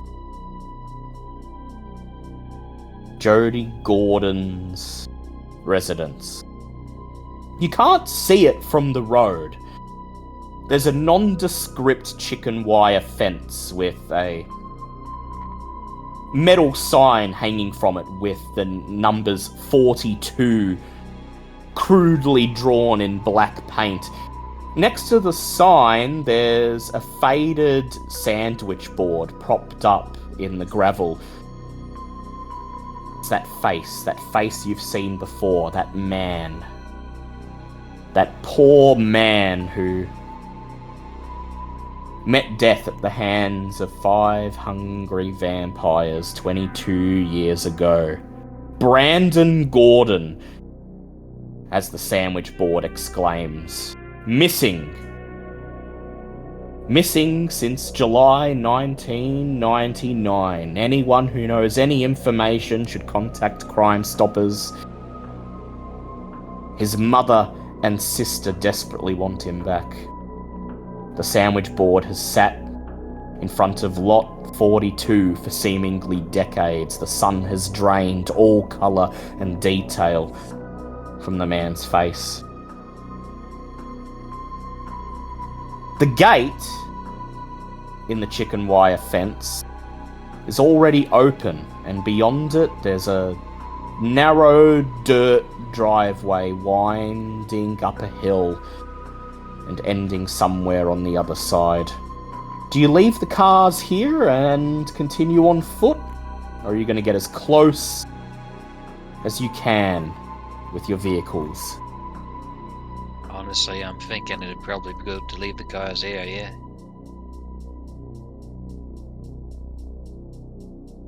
That seems reasonable to me. Anyone in disagreement? I think we can get away fast enough that it shouldn't be too much of a problem, hopefully. Enough of us can nod that some of us will make it back if things go totally wrong. Tig opens up the ute, lets the 3 dogs out, tells them, shh. They immediately shut up. Their tails sag, their heads droop. As you shh, be quiet, silence them. 3 engines die and the cars are left there on the side of the road in front of the sandwich board. As Tig grabs the gate, pushes it the rest of the way open, and it lets out a long squeal in the quiet night. And you begin to trudge down the dirt trail. You crest the hill ahead, and you see the track extending onwards for about another 30 to 40 feet. And at the end of it, single-story, long, angular farmstead. Classic colonial style, complete with veranda that wraps around the whole rectangular-shaped wooden weatherboard home. The grounds appear to be completely devoid of life. The paddocks, which would have once held animals or crops, are completely overgrown with weeds. The fence posts lopsided, the wire sagging. And in the homestead itself, all of the lights are off, save for one. The bay window that looks out from the front room onto the grounds is illuminated, framed in bright orange. You can't see through it, the blinds have been drawn, but a deep orange glow emanates from the window, casting the grounds around it in a glow that reminds you ominously of that cast by a flame.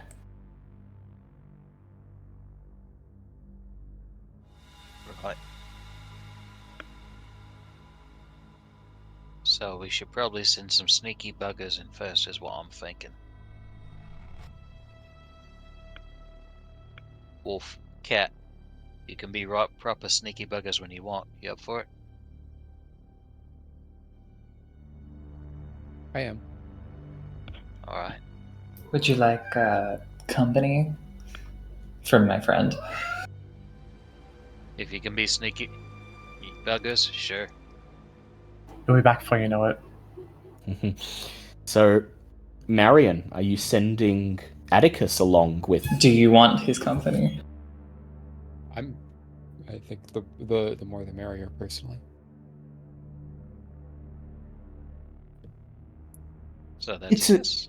It's a cold night. Uncharacteristically cold tonight. It is winter, but winter in these parts usually means drizzle, dampness, rain, not sheer freezing cold wind. And it gets colder as Atticus announces his presence and begins to slowly, ominously glide towards the farmhouse, little more than a moving shadow, invisible to everyone except Marion. Wolf, you don't have unseen passage, I believe. No, he does. And do? Silence to Death. Yep, so I presume you'll be activating it, in which case Cat and Wolf, go ahead, make rouse checks for me. Wolf does not get hungrier. Cat also does not get hungrier. Cat also does not get hungrier. So, you make your way down the dirt track towards the house. And from what you could see, the house is pretty No, I thought it was quite cute that Oates' meow was caught. Some of it picked up. Oh my god, I tried to not have it pick up. No, it's a cat meowing. Of course we want it picked up. People will comment on that and go, it was she was adorable. being so loud. So from what you can see, the house appears to be pretty standard sort of rural style farmhouse. There's a front door that you could see. But here's what you need to keep in mind. The house is rectangular shaped, and there's a wooden veranda about a meter off the ground that wraps around it in a U shape. Both the back door and the front door are attached to this veranda, meaning you'll have to make your way along the veranda to get to them, or any of the windows. On ground level, there's a single metal door, a garage. That's the only form of entrance that doesn't mean you'll have to climb up onto the veranda.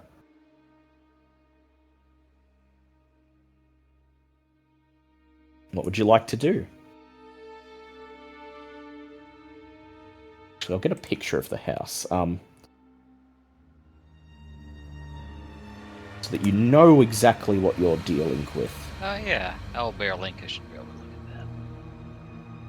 So, I'm finding a picture of a house that I imagine looking similar. I'm just going to drop it in Discord. Where is it? So, this is essentially what you're looking at, Wolf and Ember. A long rectangular house. There's a veranda running along the front and the back. Most of the windows and the front and back entrance are attached to this veranda. And on the side, on this picture, on the side you can't see, there's like a garage door. The only part of it, the only entrance that's on ground level. What would you like to do? You are invisible, and in Wolf's case, completely silent, but Cat, if you clamber up onto that veranda to check any of the windows or try any of the doors, you're probably going to have to be pretty careful about it. Okay, she's gonna wait and see what Wolf thinks. So Wolf, what would you like to do? This is not the first time at all that you've had to scout someone's house and gain entry to it.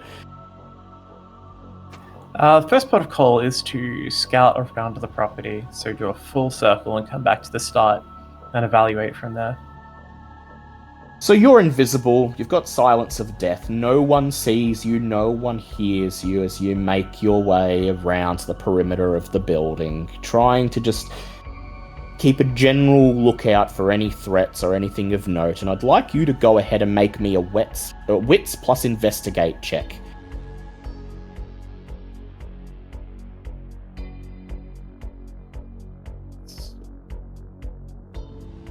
That's a 2. It's a 2. Marion, what orders have you given Atticus? I didn't really get to give him any orders. Y'all didn't clarify if you wanted him or what you wanted him for. I suppose he's just keeping an eye out really and seeing what's around. I don't know what else to do with what we have yet. Do you order him to just sort of keep an eye on the house, serve as a watch out for Wolf and Cat from the outside, or do you ask him to try to get inside if he can? Would getting inside of a building be a difficult thing for a Spectre? Probably not, because he is not corporeal, but that's what I was thinking. You don't know what is inside the house is the thing. And you know that there are means people have of detecting spirits. You've got enough dots in a cult to know that, there are certain things that might catch him up. Surely there would be more of a problem for our two physical folks then. Yeah. So I'd like you to go ahead for me then and roll for him. Let's see what we're dealing with. Go ahead and roll 5 dice for him, please. 2. Alright. So, Wolf, As you slowly make your way around the house, you determine that in most of the rooms, it appears the lights are off, no one's home. It's that one room, that one bay window next to the front door. Based on where it is, you imagine it's probably a lounge room, an entrance hall, a living area, something like that. The rest of the house is dark and silent, but you notice something very unsettling as you make your way around, as you slowly, carefully scout the perimeter of the house. Your feet slosh in something. You think you're stepping in mud.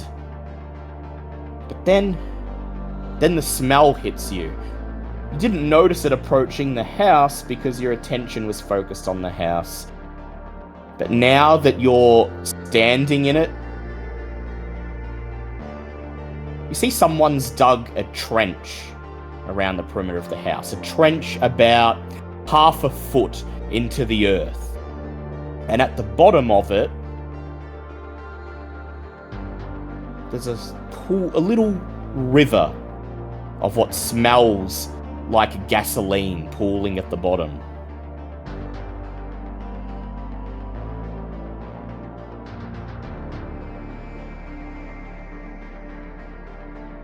A moat encircling the house, but not with water. What do you do, Wolf? He's gonna lean down and see what it is. Yeah. You lean down, stick your finger in it, bring it up to your nose, and it certainly smells like gasoline. It has the consistency of gasoline, but you can't be certain.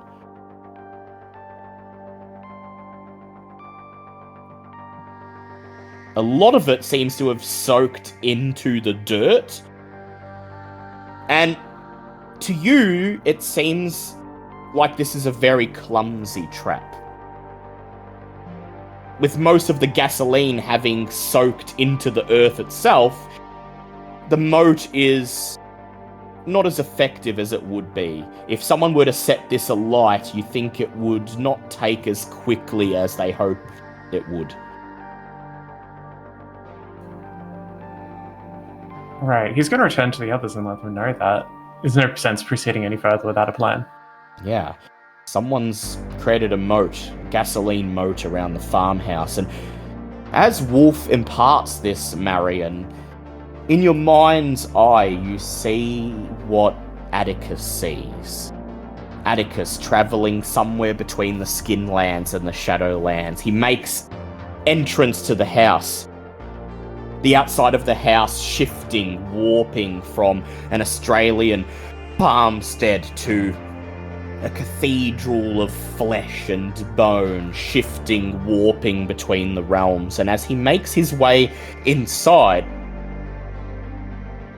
he sees a tear in the fabric between the realms, a big pulsating vortex of purple energy situated right at the front of the house, right behind that window with the lights. Feeling the Shadowlands, feeling something incomprehensible reaching out towards him. He backs away, pulling himself back through the walls of the house, back into the cold night, telling you that something inside that home is waiting. Something beyond mortal ken has set its sights on something here tonight and is waiting for the perfect opportunity to reveal itself.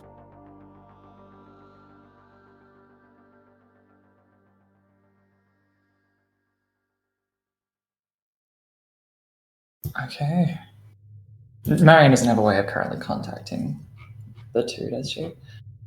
No, she doesn't. But I will ask you, Marion, to go ahead and make me an intelligence plus either oblivion or occult check. Okay.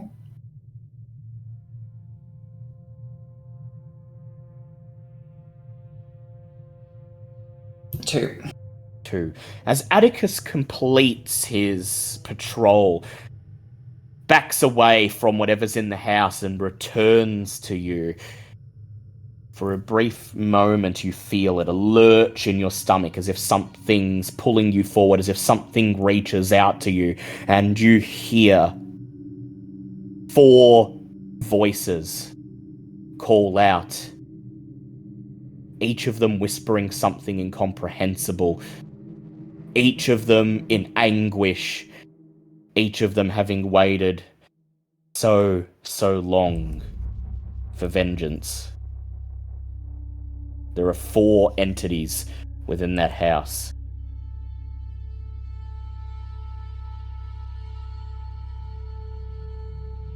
Oh boy. So, Wolf returns and informs the others of the moat of gasoline. And Marion, what do you tell the others about what Atticus has revealed to you? Yeah, she's going to tell them everything. Really, that they've got themselves into a lot of trouble here, probably. Something in that house. Wraiths, most likely, and more than one. So what's the go? So we're probably gonna have to go in there. They're probably gonna pop the moat on fire on us at some point. Is there any way we can shut that down and make it so it ain't as good? We could trip it before they trip it on us. Set it on fire and wait at a distance, you mean? What was the moat made of again? So it's just a trench dug into the dirt, but someone's like poured gasoline. It's into gasoline. the trench. Yeah, that's gonna take a while. I mean, could toss a road flare down there and see what they do, but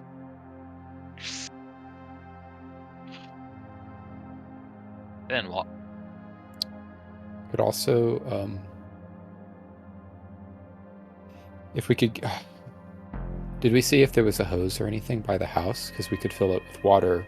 Yeah, is before there we a hose? set it alight. Yeah, I'd say there's a hose. There's a tap along the side of the house jutting out of the wall. There's a green hose coiled up on a hook next to it. So when we go in, we pull the hose out, take it out to the edge of the trench, leave it run. Yeah, that's a good idea. Dilute the gasoline with water. I hate to tell you guys this, but gasoline floats on top of water. It does. A lot of it's in the That's groundwater nice. or in the soil, though. Yeah, a lot of That's- it's sunken yeah. into the soil. You would you'd be diluting it, if anything, but probably not fully neutralizing it. And that's fine, just so long as it doesn't burn down that house or us while we're in there. Well, it'll give us a path anyway, because if it overflows, then it's going to carry that away from Yeah. Alright. the trench. Aside from that, it's hey diddle diddle in through the back.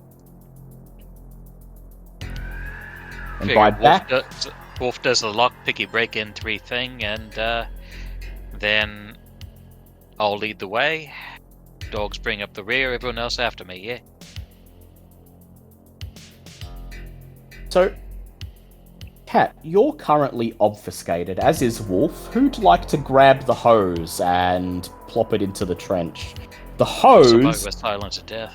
The hose is coiled on a hook on the wall, and it's right there right next to a window where there's no lights on, but you do have to creep close enough to the house that you'll need to be quiet about it. So I can do it, or Yeah, you can do it if you like. if someone who's fast wants to do it, either as well. You have unseen passage? Do you have silence of death as well? I do have silence of death, yes. Yeah, Oh, right. there So you go. so no roll needed. Cat just approaches the house, unslings the hose, and you just drop the end of the hose into the trench, turn the tap. Water begins to drizzle out of the hose, mixing with the petrol. There's a soft trickling sound, almost like somebody taking a piss. It's unlikely anybody inside the house will hear it, but you need to move fast now that you've set your plans into motion. Alright. Which entrance would you like to take? The front entrance, the back entrance, or the garage? Keeping in mind the garage is the only one on ground level. The other 2 will require you to climb up and walk along the veranda. And if you've ever grown up in the Australian countryside and lived in a house like this, those verandas, you could hear people walking on them like in the middle of the day when it's bustling. At night, it's like a bang. It's like bang, bang, bang, people walking along the veranda, even when they're trying not to make noise. I'm thinking Wolf goes up and picks the lock quietly, and then the rest of us charge upstairs, yeah? Which side of the house is the hose on? So the front entrance would be the part you can see with the overhang and the pillars. The back entrance would be on the direct opposite side, and where the two windows are on the front, imagine that's a garage door. Okay. And that's where the tap is? That's where the tap is. Currently filling the trench with gasoline. I'd say that that should be our route so that we can get back out.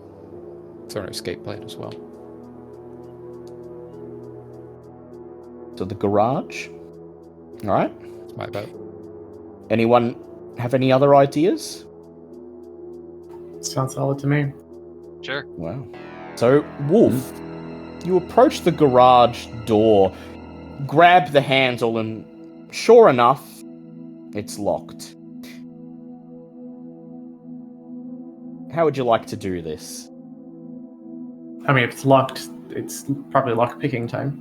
Yeah. Go ahead and make me a wits or dexterity plus larceny check.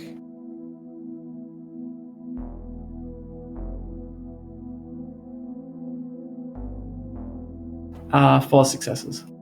4 successes.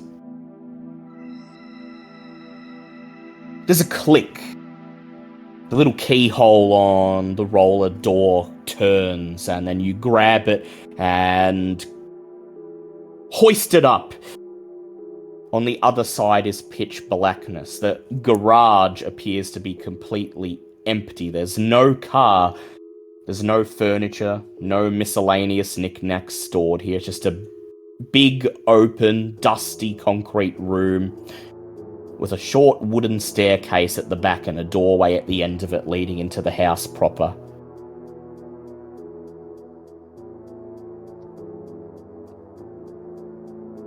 All right.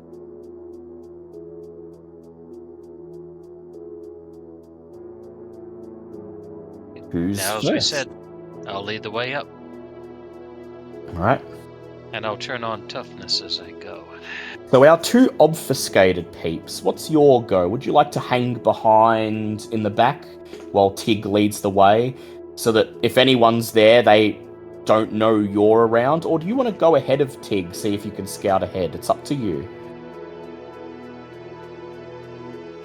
I think quiet reinforcements is probably the right way to go. If they're going in first, then what are they going I to do? agree. You see Kat's footprints in the dust next to you. You reach out, place your hand on her shoulder to signal to her that she should let Marion, Bouncer, and Tig go first. So Tig, rouse the blood to activate your toughness. Get hungrier, but tougher. Hungrier. Too bad this farm doesn't have any animals, says the beast, as you make your way towards the narrow wooden staircase. And when you reach the very top of the staircase, find something most curious in front of the door leading into the house, Tig. There's a line of grains of rice just scattered in front of the door, separating you from it. As if somebody's opened a bag of rice and just scattered them in front of the door. Tig squints, then shrugs. Somebody's messy. Then he opens the door. Bouncer, Marion, are you behind Tig? Or are you letting him go ahead? Following shortly behind, yeah. Look, Marion's unsure how useful she's going to be, particularly in this situation, so she's being rather hesitant and hanging back a bit. Hanging back in the garage. So She's been relying on Atticus a lot. Tig and Bouncer move ahead, step over the grains of rice left out in front of the door, and then Tig reaches out, turns the door handle, and pushes it open. It creaks ominously as it lets Bouncer and Wolf into a darkened kitchen. The only source of light in the kitchen is the refrigerator, plugged in, humming. But on the opposite side of the kitchen, there's an open archway leading into what surely must be the lounge room or living area of the house. And beyond that archway, you can see flickering orange light. And Bouncer and Tig, what is your awareness? How many dots in that do you have? I believe I have 3. Yep, 3. And Bouncer? 2 for Bouncer. As you step over the threshold into the darkened kitchen, you think you hear a noise coming from the adjoining room, from somewhere in that flickering orange light. You can hear feminine sob. Just one. And then silence. Tig will do his best as he can to try and sneak that way. And Bouncer?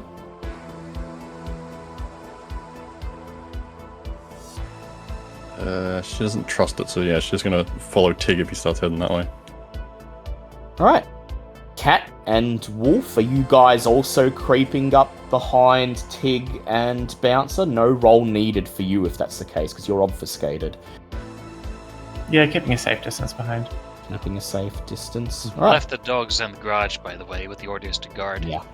And Marion's back there too. And Marion, everyone's creeped ahead. You can hear the sound of a door opening somewhere in the house, and you're just standing here in the darkness and the silence, waiting to be called.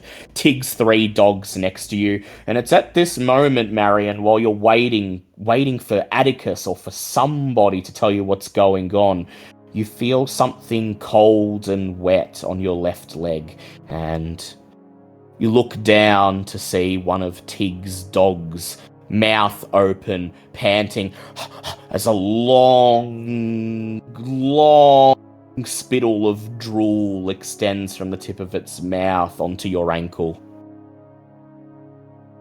She sort of uncomfortably gives it a pet.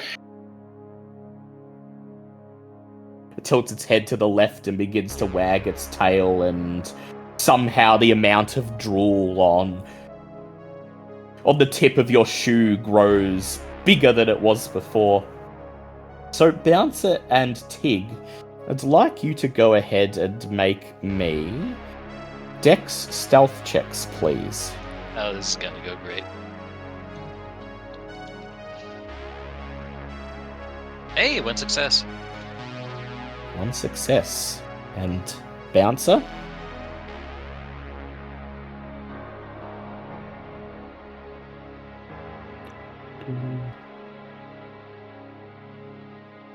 Uh, 1 success. 2 successes between you. Would you like to willpower, either of you? I couldn't do much better. Alright, we'll go with 2 successes then. Yeah.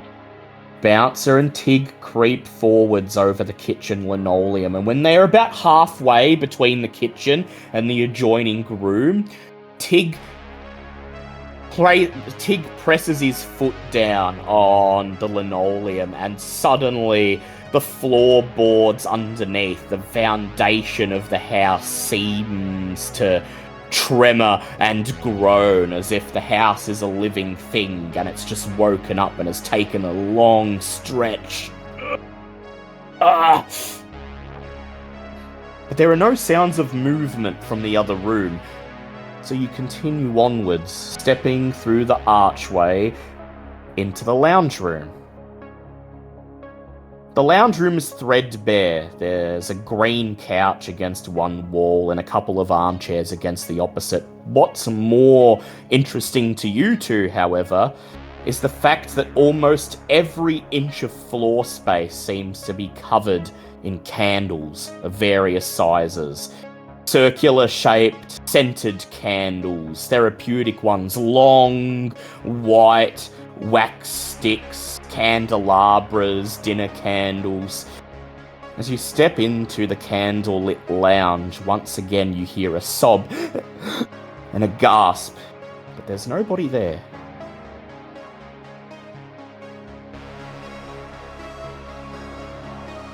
Click on Eyes of the Beast. Peer around. Nobody in the dark. Right. At this point, I'll stop trying to sneak and just start looking around. And Bouncer, seeing all these candles, but no one in the room, what do you do?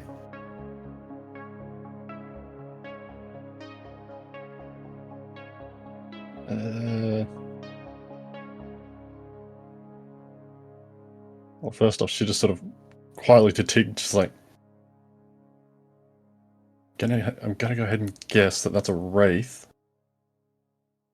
And it's like, just looking at are the candles like, do they seem to be placed in any sort of way, or are they just... No, they seem to just be placed haphazardly across the room.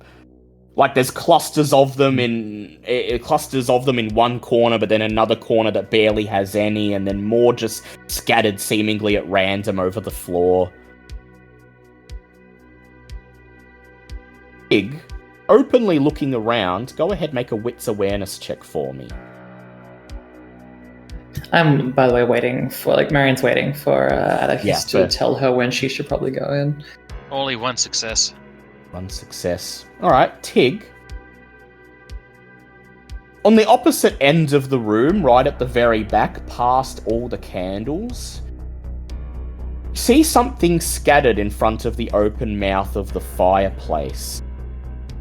It looks like a bundle of photographs. Polaroid photographs just scattered on the floor.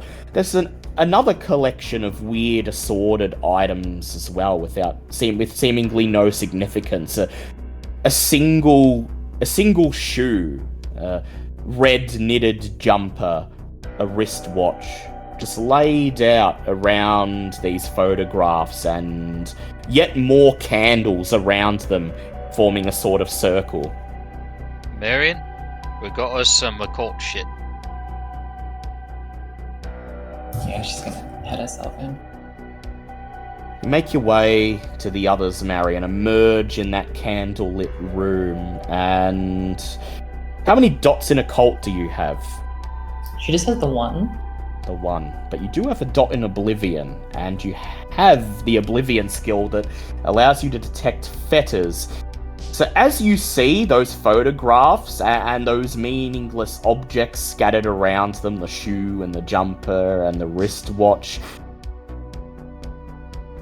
it makes you think that this is a collection of fetters. There's only one way to be sure, though.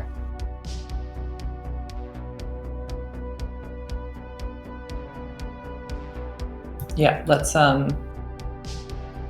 definitely use the binding fetter. Alright, go ahead, make a rouse check for me. That's a pass. Roll me your resolve plus Oblivion.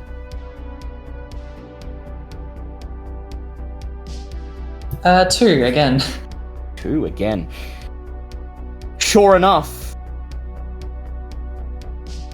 everything on the floor scattered around the mouth of the fireplace is a fetter. The shoe, the jumper, the wristwatch, and a fourth item, a 50-cent coin. All of them give off that faint black aura, immediately marking them in your eyes as fetters. And despite all of these candles burning, at least 100 tiny pinpricks, tiny flames in the room, the temperature in this room is very cold. It feels as if your clothes are sticking to your body. feels as if your joints are struggling to move as you cast your gaze over the room. You feel the sensation of fingers clasping your right shoulder, Marion. Atticus's signal that he's there watching, can see everything you can see, and is waiting to see what you'll tell him to do next. What you'll do next. No, we're still going to wait for more info right now. Meanwhile, Wolf, Cat, you're obfuscated, invisible. You can see the same things in the room as everyone else. Is there anything you're doing? No, definitely not. Yeah, I don't think Cat's going to touch this. Very well. Bouncer, Tig, Marion. There's all those feathers scattered at the mouth of the fireplace. Tig's going to cover them and pretty much look around. If somebody else wanted to have a look around, see what's here, won't go amiss. I'll cover Marion. Right. Marion's gonna and she's gonna try and talk to these raids. Talk to these raids. Atticus saw those raids. Atticus heard them reach out. They are already here in the Skinlands. They've already been summoned, and sure enough, as soon as you cast your attention to it, you can feel their presence. You can feel that you're being watched, scrutinized by something unseen. What do you say, Marion? Should just say, hello, everyone. A voice whispers, "You're not like the others. Be gone. This vengeance is not for you." Then who is it for? For the killers. For the monsters.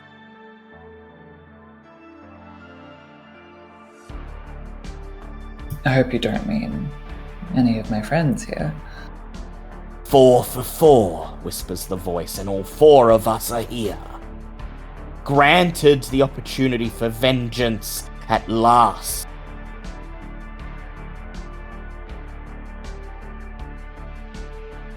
Interesting. Okay.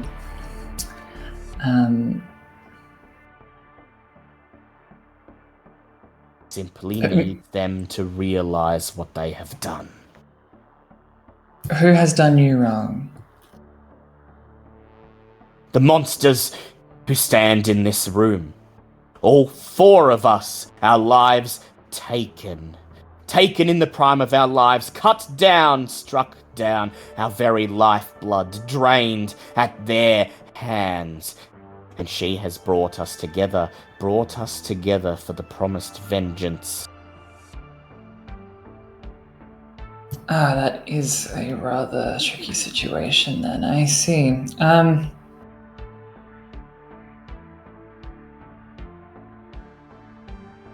Is this really the only way we can resolve this? They must pay. They must pay for what they have done. They must feel the guilt. They must know the pain and torture they inflicted upon us. As they say this, however, Marion, you feel Atticus's grip tighten on your shoulder. You close your eyes and you see him in front of you, brandishing his Roman gladius, hoisting it above his head as if he's ready to charge into battle. And when you feel his presence, contrasted with theirs, his sheer willpower, his sheer force of will, it occurs to you that Atticus is measures more powerful than any of these 4 wraiths. Perhaps even more powerful than these 4 wraiths combined. I'm sure he is, but I don't think she would want to just utterly destroy them if she can avoid it. "If you wish us to rest in peace," says the voice, "then we must be offered compensation for the harms that were inflicted upon us." No, I think that's reasonable, but maybe there's something else that we can provide you. Another voice perks up. We're all ears. We've waited decades. What's a few more minutes? Marion, are these the ones that... She's just going to openly say, I believe these are people whose lives you have all ended.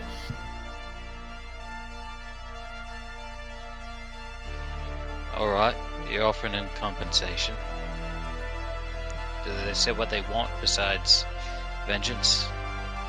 It needs to come from them, whispers the voice in your ear, Marion. Willingly given. Penance.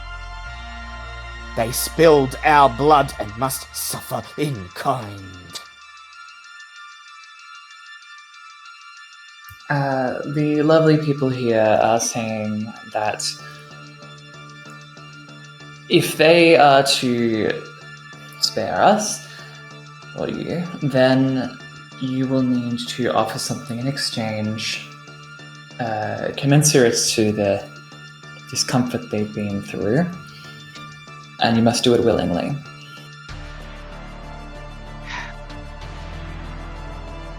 Alright. I should note that these people have been gone for, it seems like a few decades each, so this could be a bit of an old beef. Where 2 meets 2, 4 makes 4, whispers the voice.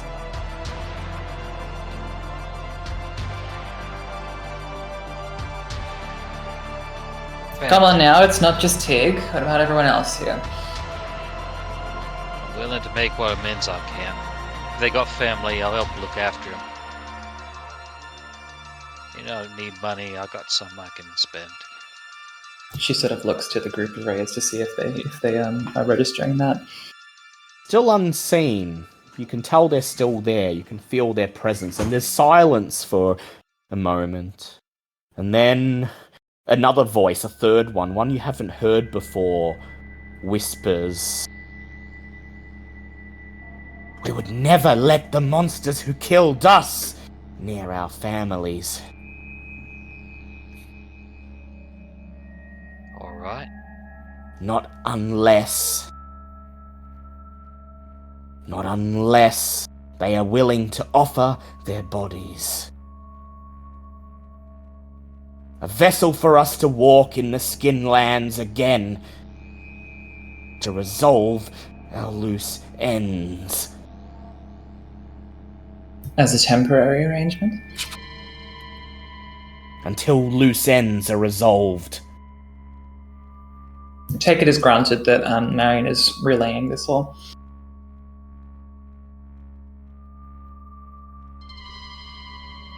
I mean, I hate to say it, but that does sound fair. It also sounds fairly open-ended.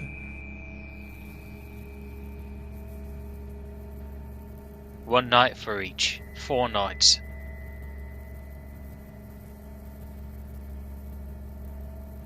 "9," whispers the voice. 4 for 4. 4 nights each. And each of us takes the body of the one who killed us. Is it acceptable?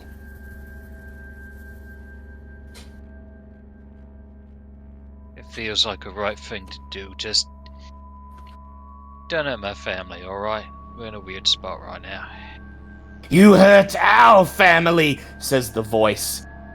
But Tig cannot hear it. Marion doesn't relay that. Mhm. But she does just say to them, I know. "Monsters deserve no mercy. But if our loose ends are resolved and we can rest peacefully again, then perhaps things can be left as they are. No more harm need come upon anyone who lives." My compatriots are not malicious. They'd much rather help you tie up loose ends than cause any violence.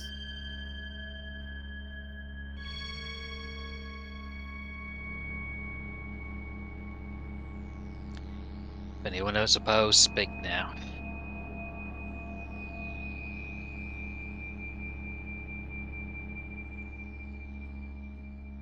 Then it is done, says the voice. We will meet again when 4 makes 4. And you shall make all wrongs right. And with that, Marion, you feel their presence begin to fade as they drift through that tear back to the Shadowlands.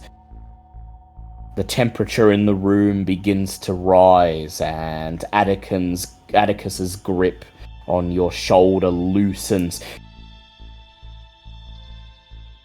You see once more through his eyes, in your mind's eye, that swirling purple portal, that well of sorrow, that tear between the Skinlands and the Shadowlands that is here, right in the center of this room, slowly begins to repair itself, its edges growing taut and like a zip, sealing itself shut. Everyone else in the room, as Marion sees this, you feel a wave of nausea pass over your bodies. It comes suddenly, and it ends just as suddenly as it starts. A wave of nausea. Something lurking in the pit of your stomach. Something that at first you think is the beast, and then realize is not the beast at all. In fact, for the moment, as you close your eyes and feel deep inside yourselves, you can't seem to feel the beast at all. It has been subsumed by something else.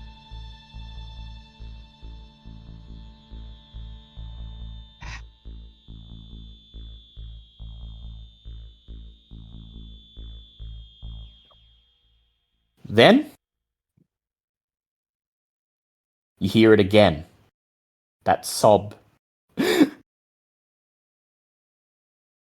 coming from the mouth of the fireplace. And, sensing that the raids she summoned have been dispelled, Martha Gordon ends her obfuscate. The lanky, very tired-looking middle-aged woman fades in out of thin air, her face illuminated, the deep lines on her face lengthened by the flickering candlelight. And as she looks upon each of you, her eyes are burning in intense hatred. All of you except for Wolf and Cat, I'd say, who are still, even now, obfuscated. You're here! Filthy monsters! She spits. Don't act like you don't know why you're here. Tonight, you pay for what you did. Tonight we are, says Tig. We just bargained and you heard it. She kneels free down. rein to settle things, but we ain't settled things with you. And Tig kneels down too, keeping an eye level with her like she's a wild animal. Fishes one of the photographs off the pile on the floor, holds it up. It's Brandon Gordon, the same face from the weatherboard outside on the boundary of the property, smiling and happy. She holds him out. And then she looks you in the eyes, Tig, and she says, "My brother! Do you remember him? Or is he just one of many who lost their lives to you? He's the only one I ever done. And these others, 3 others, 4 families that you destroyed. Yeah. And I waited. I waited so long for justice. I waited so long to bring you here to make you accountable for what you did. And it never would have happened without her. And it don't feel right now, does it? It don't feel good. Doesn't matter how it feels, she says. Expected it to wrap things up, but it don't feel that way, does it? We know none of us are leaving here alive tonight. That's what she wanted. That's what she wanted, but here's the thing. The bitch who put your brother in the room with us and know what would happen? Fuck her. The bitch who put you in this room with us, knowing what would happen? Fuck her. Fuck all of them. Fuck all this shit. We can't unkill people, but we can try and make things right. Yeah, fuck her. I expected tonight would be the end of it. She found me when she came back to this city. She thought I wasn't going to be very useful until she realized who my brother was. So she gave me a gift. And then she pointed me at people who needed to suffer and said 4 for 4. 4 of them will draw your brother's killers out. And it did. And she said we're to all die. 5 monsters removed from the world. And then it would just be her and Samantha Stokes. But here's the thing. Yeah, we're monsters. But have you fucking seen those monsters?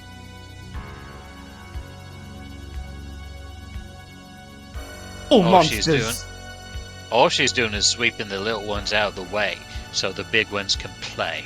All she's doing is trying to get a leg up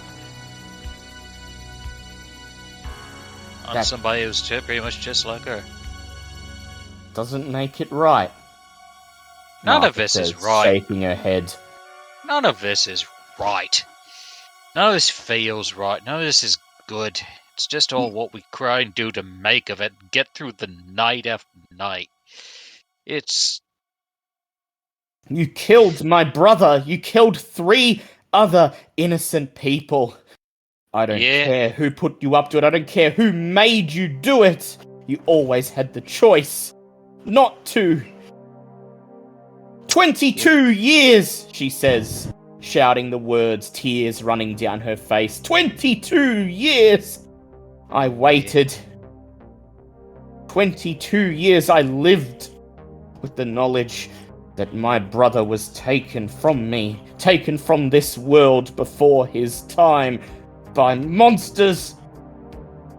Andrea gave me the power I need to make things right. You may have bargained with those who lost their lives. Yeah. But it doesn't make what you did to me right. No, it doesn't. But here's the thing. If you take us out of this equation now, we'll never get to fill the bargain that we made with them. And you'll be taking away what they feel is right to make things right. So let's forget all that and figure out how we can make things right with you. Make me a charisma and either persuasion or leadership roll for me, Tig.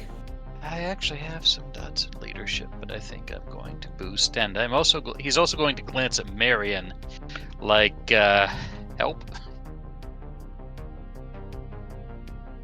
So he gets hungrier. I'm sure that's fine. This will be fine. This will go great. Hey, 2 successes. 2 successes. And he's glancing at Marion and Bouncer for backup. Still on Right. Still on your knees, your eyes locked with hers, you watch as she reaches out towards the candelabra in front of her, pulls one of the candles out of its socket, and just grasps it between her thumb and forefinger, pondering the flame, holding it in front of her. Then she looks over the coterie. You're all monsters. She looks at Cat. She says, I could see it in your face. I could see you killed someone. I could see their eyes, their tortured pleas, their pain in your face. You've destroyed someone. You've destroyed a family. Doesn't matter who you've killed. Doesn't matter how many years you've gone without doing it. You've all done something horrible. What do you have to say for yourself? I bet he begged you, didn't he? She says. Whoever he was, I bet you held him in your arms. And as he begged for you to stop, you kept going. You took everything until there was nothing left. I think I wanted to. You're a monster. Of course. You're a monster and you prey on people like us just trying to live our lives. Is that all you have to say for yourself, that you didn't want to do it? Hey, Cat. Who made you again?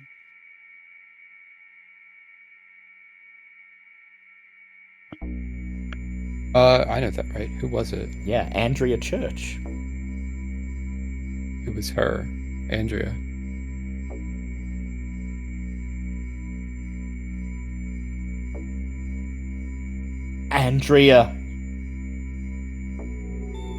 Andrea gave you her gift? You could call it that. Just like me. But she said when she made a monster, it was just to root the others out. Yes, I killed 2. I became a monster, but she assured me it was for a good cause. How can you stand there in the company of these others knowing that you're just like them? Why aren't you fighting back?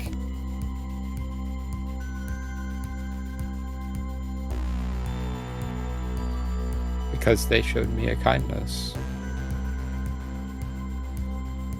Kindness. We are all monsters.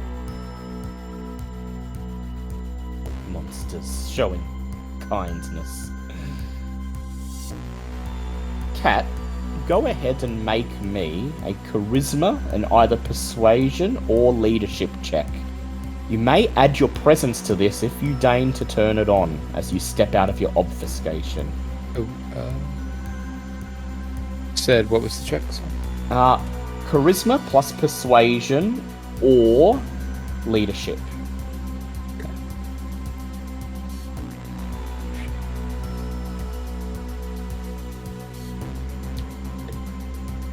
Strokes. Oh no. Total failure. You can spend willpower. I'm gonna reroll for that, yeah. Yeah. And it's still a fail. Monsters don't do kindness, she says. Oh, will you watch a fucking nature documentary for once in a while? That's what this is? The natural order? predators and prey? That's what Tends to be brother's how life things was? work.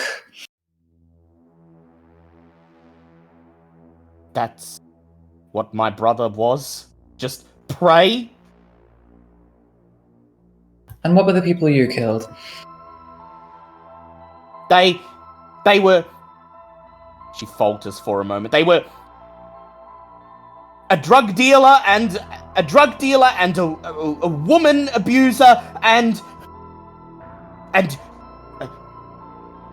homeless floozy on the street. Somebody's child, somebody's disadvantaged child. They were necessary. Necessary to bring you all here tonight. So When could we make kill, this it's right. literally necessary for our own survival.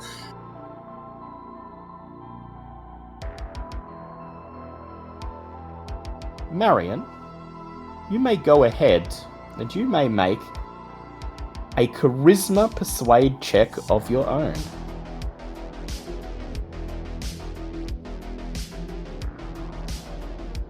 2. What the fuck is happening here? You got willpower. Yeah, I'll reroll that. Oh, for God's sake, 2.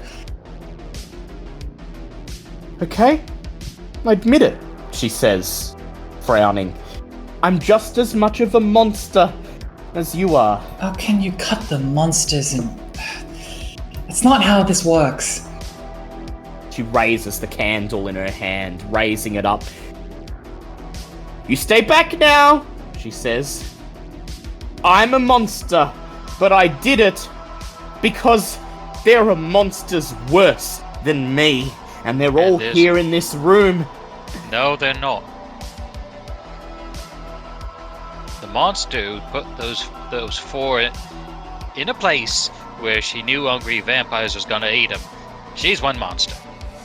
And that monster who turned you into one and set this whole thing up and set you as a disposable resource, she's another monster. And they're much bigger than us. So before I fucking go down, I'm gonna feed him my end. Make me, Tig, a persuasion leadership roll. Oh, sorry, a charisma leadership roll. And I'll promise you very much that whatever you got here that you think is gonna kill me, it ain't. But I'd much rather have you around to help with the at feeding. And that's 3 successes total. 3 successes. I'd much rather have you around with the hat feeding than not.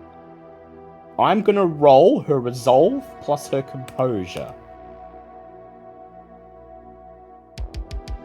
We get 4 successes. Nuts. Ah, well.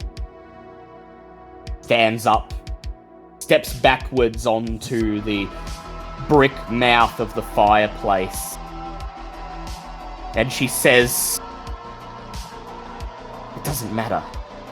The world will be free of 6 monsters tonight. And then you see the tips of her fingers tremble as she moves to drop the candle. Wolf is gonna rush job and/or blink to grab it Grab the candle. and chuck it in the fireplace. Yeah. You are obfuscated. You will break That's right, your he'll break it. obfuscation to do this. Yep. Yeah, that's fine. So go ahead, make me a rouse check.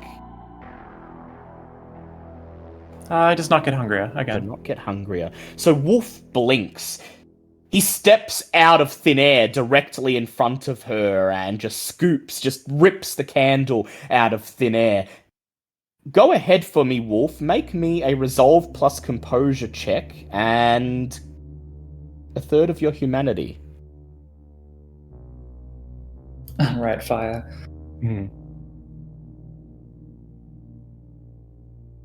4 successes. 4 successes. As soon as you grab the candle,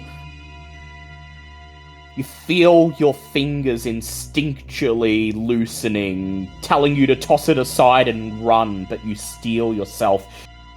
You call out to the beast, but it doesn't respond, and with its mysterious absence, You're able to slide in, take control. You lift the candle up and just toss it into the fireplace, into the ash. It lands on its side. The flame flickers and is choked by the ash. And seeing you step out of thin air, Martha stumbles, falls backwards, rights herself as she meets you eye to eye. And she says, "There's 63 candles in this room. You can try as many times as you like, but you will pay for what you've done here." Marion just looks her in the eyes and says, "Don't move a muscle." Don't move a muscle. Now that she's disarmed, now that she's no longer holding that candle, you can go ahead.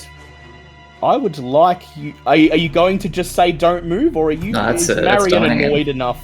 Is Marion annoyed Mesmerize. enough to terminal decree this shit? No, it's just a mesmerize. You're just Yeah, this is mesmerised. terminal degree. Yeah. So go ahead, roll your rouse check, and then Oh, roll... you're shitting me.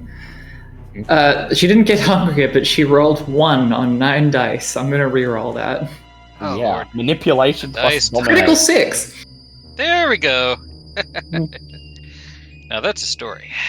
Critical 6 to her 4 successes. And as Wolf steps up to her, as he steps over the candles, and as her left hand slides down the wall, ready to snatch another one out and brandish it, Marion barks her order, and she just stops.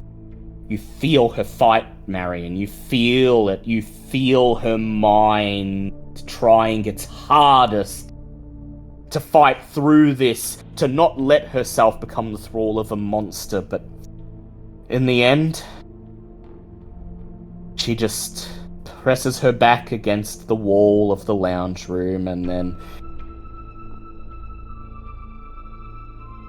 like a pathetic, broken thing, lets out a wail, clasps her face in her hands, and just slides down to her knees. Oh, that? No, my command was very literal. Do not move. In that case, you see her hands tremble, her knees tremble as if she's going to collapse, as if she's going to break. Instead, she just opens her mouth and lets out a wail, screaming. Tig looks over. So she literally ain't moving for a while, yeah? Should be quite a while, yes. Now, Awesome. sweetheart. Let's have this talk outside of the trapped firehouse, shall we? Tig picks up the paralyzed woman. Right, come on, you. She cries and screams and spits. "You monsters! I'm not going anywhere, not with you!" But Tig slung her over his shoulder, and he just hoists her out of the lounge room, out into the garage, where you're no longer surrounded by flames, where there's no longer the risk of the whole place turning into a conflagration with the slightest movement. And then, Tig, you dump her down, lowering her straight onto the concrete floor, dumping her in a layer of dust. With 3 dogs looking down on her. And she just stares into the darkness, unmoving.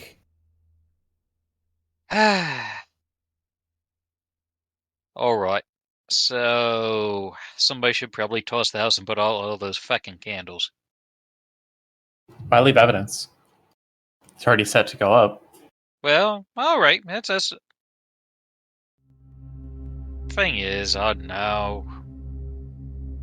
If we can talk her out of this bullshit cult stuff she's got, we might be able to save it. I'd hate to burn her home, you know? I don't think she'll be going back home. You thinking the Sethite's gonna get a new friend, is what you're thinking? Yeah, I think she's gonna have a play date. "You came here into my home," she says, trying trying to hold in the emotion and doing a very bad job of it as she's unable to move. Her whole face seems to be trembling, shaking. Yeah, your home that you were gonna light up to smoke yourself and all us to death. In that home. That home with the gasoline moat. That home right there, yeah? Because that's what we do with monsters, she says. I'm not gloating. I'm not happy about this. This is a shitty situation. And I'm honestly grateful for you to give me the chance to try and make some up to the poor fucker I killed. Even if I know this is gonna do horrible things for me, it's right. But we're not about to let you kill us because it would suit Andrea's plans. So I'm sorry, but you don't get to fucking pull an immolation today. What? Then what? She says. Leave me here, leave me to die. Kill me just like all the others. There's no justice in this world. The monsters rule the night, and who are we to fight back, right? Just accept our place. Wrong. Very wrong. Because what Andrea's doing is worse than all of that, and she needs stopping. So if there's anything you can think of that'd help us stop Andrea, then we can maybe figure things out so you don't have horrible things happen to you. And it maybe does something to make the whole thing right, because what she's doing, ugh. You said it yourself. One of your number was made by Andrea.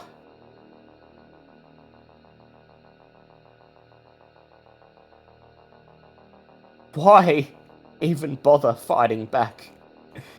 I thought she cared. I thought she wanted to help me set things right.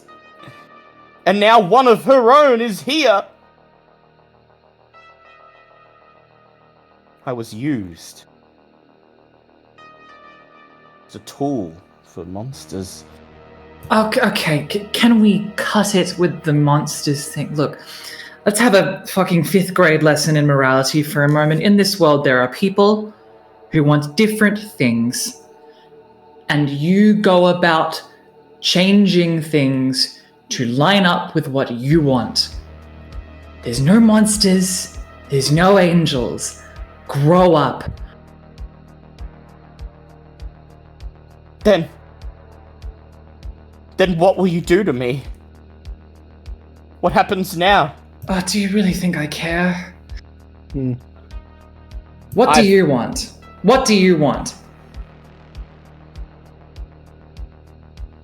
Justice. Think hard about that question, by the way.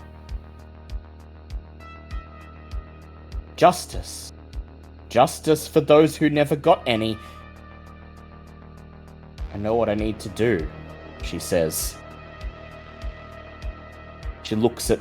She casts her eyes to Cat first. And then she says... You were given Andrea's gift. But I suspect she did more than she did me. She made me drink her blood. Made me drink her blood. Gave me the powers I needed. But I suspect she did more than that with you. Made you like her. And you're here tonight with the rest of them. So I have to ask. Do you plan to fight against the one who made you?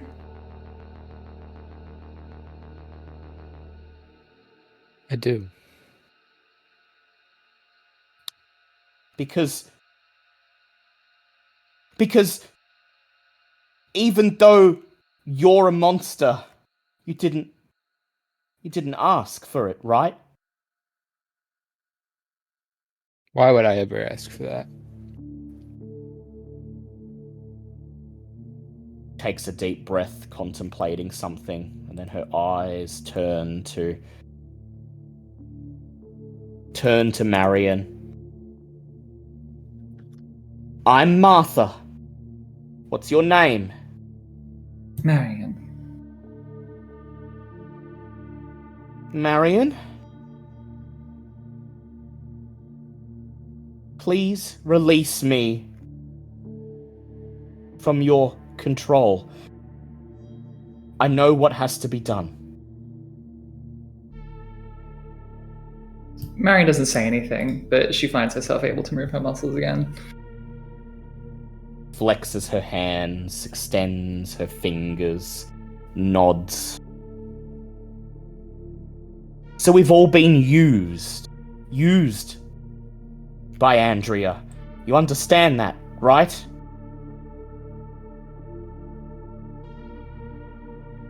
Not her biggest fan.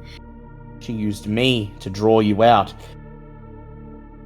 So that she could get the leg up in whatever feud she's having with some other monster, and let me know one thing, and I speak earnestly to all of you. She looks at Tig, and then Bouncer, and then Wolf. My brother, and those 3 others, 22 years ago. Have you thought of him even once? For the longest time, he was wiped from our minds. But since we were made to remember, yeah, I look at that billboard every night with new eyes. She nods. She looks at Bouncer. I mean, I can honestly say he's the only one I remember. In spite of all that. She looks over at Wolf. He is going to give her a completely blank stare. She's not getting anything from him. 22 years ago, you killed my brother. You were made to do it. Used as pawns by some monster. Isn't that what you said before? That the biggest monsters are still out there? And they're just using us, using our heartache and our tragedy to advance their own ends? Yep. And they made me kill. Made me kill just as they made you kill. She looks over at Marion. Someone's children. You're right. Someone's children. Well, I won't be part of it anymore, she says, her face full of resolve. It ends now. No more monsters using my life and my tragedy for their own ends. And then her right hand slides into the pocket of her jeans, and she pulls out a pocket knife, a switchblade. The dried bloodstains on the handle tell you all you need to know, that this is the weapon she's used to take 3 lives. Before you do that, we need to know anything you've got about Andrea. Where she is, how to get hold of her, anything like that. I respect your choice, but we need to stop her.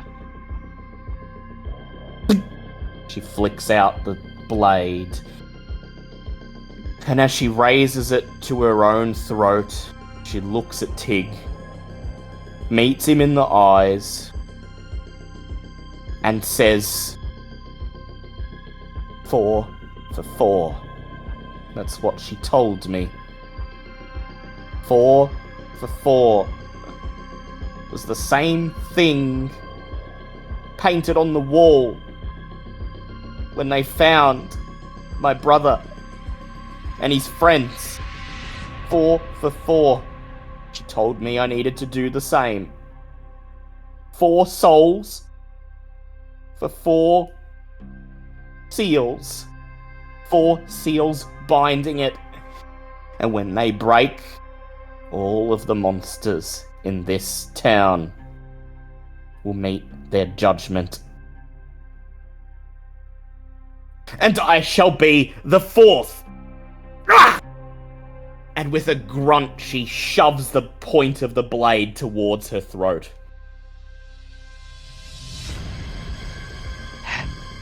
Does anyone do anything to stop her? Yeah. Tig will put his hand over her throat just so she stabs into it. The blade stabs into Tig's hand, searing pain. Whatever this knife is, it's not just normal metal. It seems to burn your skin as it cleaves through it. You take 3 points of aggravated damage minus your fortitude because of toughness. Yeah, actually, I think I'll need to fire up Defy Bane to... Right.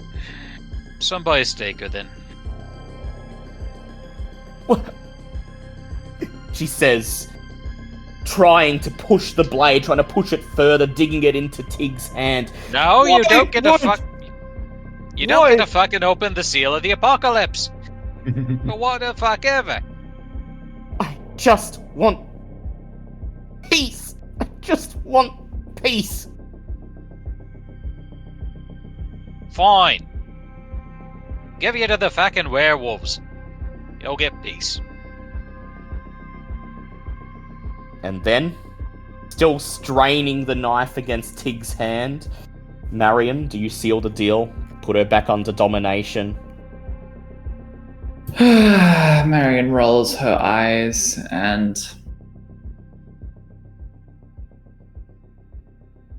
Yeah, alright. Yeah, she just says, just settle down. No roll needed. That's the mesmerize. No roll needed. As she gives in instantly, she looses her fingers and the blade drops through, landing on the ground, and as soon as it's gone, Tig rushes forwards, grabs her, wraps his arms around her and holds her tight. Stops her from moving. She looks up into your face, Tig, and she says, forever at the mercy of the monsters. And then her eyes roll into the back of their sockets and exhaustion gives in. Her body falls limp in your hands as she passes out. Oh, for the love of God. Oh no, right? Fuck. Wolf is going to pick up the blade with a handkerchief and take it back to the house to throw it in with the rest of the things to burn. He's like, careful, that one stings. More than it should. Somebody stake it, please. Is anyone planning on making good on their promise to the wraiths? I am. Oh, yes. not a chance. Do we have a choice at this point? You might think you do. Wolf doesn't intend to make good on it, but doesn't mean he has a choice. They didn't agree to nothing. And after all this, after nearly meeting your end, after knowing that had you not said the right things, had you not moved at just the right moment, that you'd have all been dashed into the wind, engulfed in the flames. Any other time, your beast would be rattling the cage, demanding you get out of here and run and never come back. Leave this woman to the bed she's made. But once again, it's mysteriously quiet, uncharacteristically so. And so Bouncer steps forwards, long piece of wood clasped in her hand, and brings... Bouncer, are you going to stake her as Tig's given the order? She she kindred or a ghoul? Can't Oh, tell. she said she was only given Andrea's blood, but Tig seems to want you to stake her. Oh, shit! Does she have a heartbeat? You can feel it. It's Oh, barely well, never there, mind but on it's the there. staking. Yeah. Shit, yeah, all right. Yeah, no, mind her yet. Never mind. It's like, oh, good catch, Bouncer. Good catch. Oh, I didn't even fucking think. Oh, that'd been horrible. Bouncer All right. tosses the stake aside, gets to work Yeah. wrapping her in cable Yeah, ties. bind her up. And Let's go. Let's Wolf, you want to set things up to blow? We'll get her to the gas station. And Wolf's already walking away from the group. yeah, Marion Tig advised- is talking to thin air. Marion advises loudly to Wolf that if he wants to leave, he probably should deal with that fetter. probably a good idea. And so, Wolf, you step once again into the lounge room, casting candlelight. Somehow, surrounded by all these little flames, you're not on edge like you normally would be. You deftly step over them, negotiate the clusters of scented candles and candelabras, make your way to the mouth of the fireplace where 4 Polaroid photographs, 4 dead people's faces look up at you, surrounded by the fetters. The boot, the red hoodie, the wristwatch, the 50-cent coin. And what do you do? He lays down the box cutter, or Stanley knife, whatever it was, amongst the rest, and picks up a candle and just blinks out of the building, leaving the candle to drop. Marion and That's official. Cat and Bouncer and Tig are making their way away from the farmhouse. The garage door, the big gaping black maw still open behind them. Martha Gordon's unconscious form slung over Tig's shoulder, her hands and feet bound in cable ties and thick fishing wire. Whoosh! A plume of flame is expelled from the garage door like a giant fire-breathing dragon burping ash and cinder and smoke into the night sky. And then whoosh! Wolf steps out of thin air beside you, brushing his hands together, Yeah, linked good work, mate. to safety. The entire farmhouse groans and shakes as the flames take hold. There's a crash as the roof tiles collapse in on themselves, and the weatherboard, the doors, the windows all begin to twist and warp and burn. The flames engulf all. Good. And do you have the rest of the fetters? I don't think Wolf got the feathers. I think he just burned them all. No, he burned them I intentionally. know he did. They've been dealt with. She just sort of looks him up and down and doesn't respond. 1 dot of oblivion's enough, Marion. It doesn't matter if the fetters are destroyed.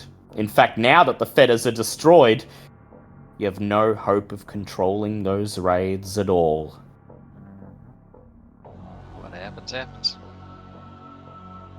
As the house transforms into a fireball, you once again feel that wave of nausea, that crawling, sinking feeling in the pit of your stomach. Somewhere beyond it, the beast calls out in protest, fights for control of its own domain. Fights and fails. You all feel uncharacteristically calm as you carry poor woman, poor tortured soul into the darkness. About half an hour later, 3 vehicles pull up once again under the neon glow of the Pentex service station sign. The lupine manning the counter is already waiting, standing just next to the pumps, his arms folded. 3 others behind him. One of them you instantly recognize as Janet Crowley, Dirge. As she sees your cars roll up onto the asphalt, she flashes a smile, waves, and nods. And as you alight from your vehicle, she calls out, "Leeches! My favourite fucking bloodsuckers! Busy night?" How the fuck you doing, Fleabag? Yeah, we, got someone that Andrea fed her blood to. Didn't have much in the way of information. She thought she was doing the right thing trying to kill us, and honestly, I can't say she wasn't, but your mate there said you might have a way to find Andrea through her. Looks over at the other lupine. They exchange a glance. Dirge clears her throat and steps forwards. "I trust she wasn't any trouble to obtain?" She looks over at Marion and she says, "I imagine your spooky wooky shit got the job done again?" She was spooky wooked. Here's how I see it. 22 years ago, Samantha Stokes made all of yous, brand new to this leech thing, do something you regretted, right? You are remarkably well informed, and it worries me a little. "I can always tell when someone's killed," she says. "Leech, lupine, human, doesn't matter. I can see it in your face." So she got you to kill some people, and then she said she'd do her very best to make sure it never came to bite you in the ass again, right? And then she wiped the memories too. You ain't just been doing your own work, you've been nailing the fucking pop quizzes. Alright. And so the reason she did this to you, is because she knew one day her old pal, Andrea Church, would come back to town. And she wanted some good little patsies to help even the odds, right? Why are you telling us this? Because, way I see it, Sam ain't no friend of yours, just as she's no friend of ours.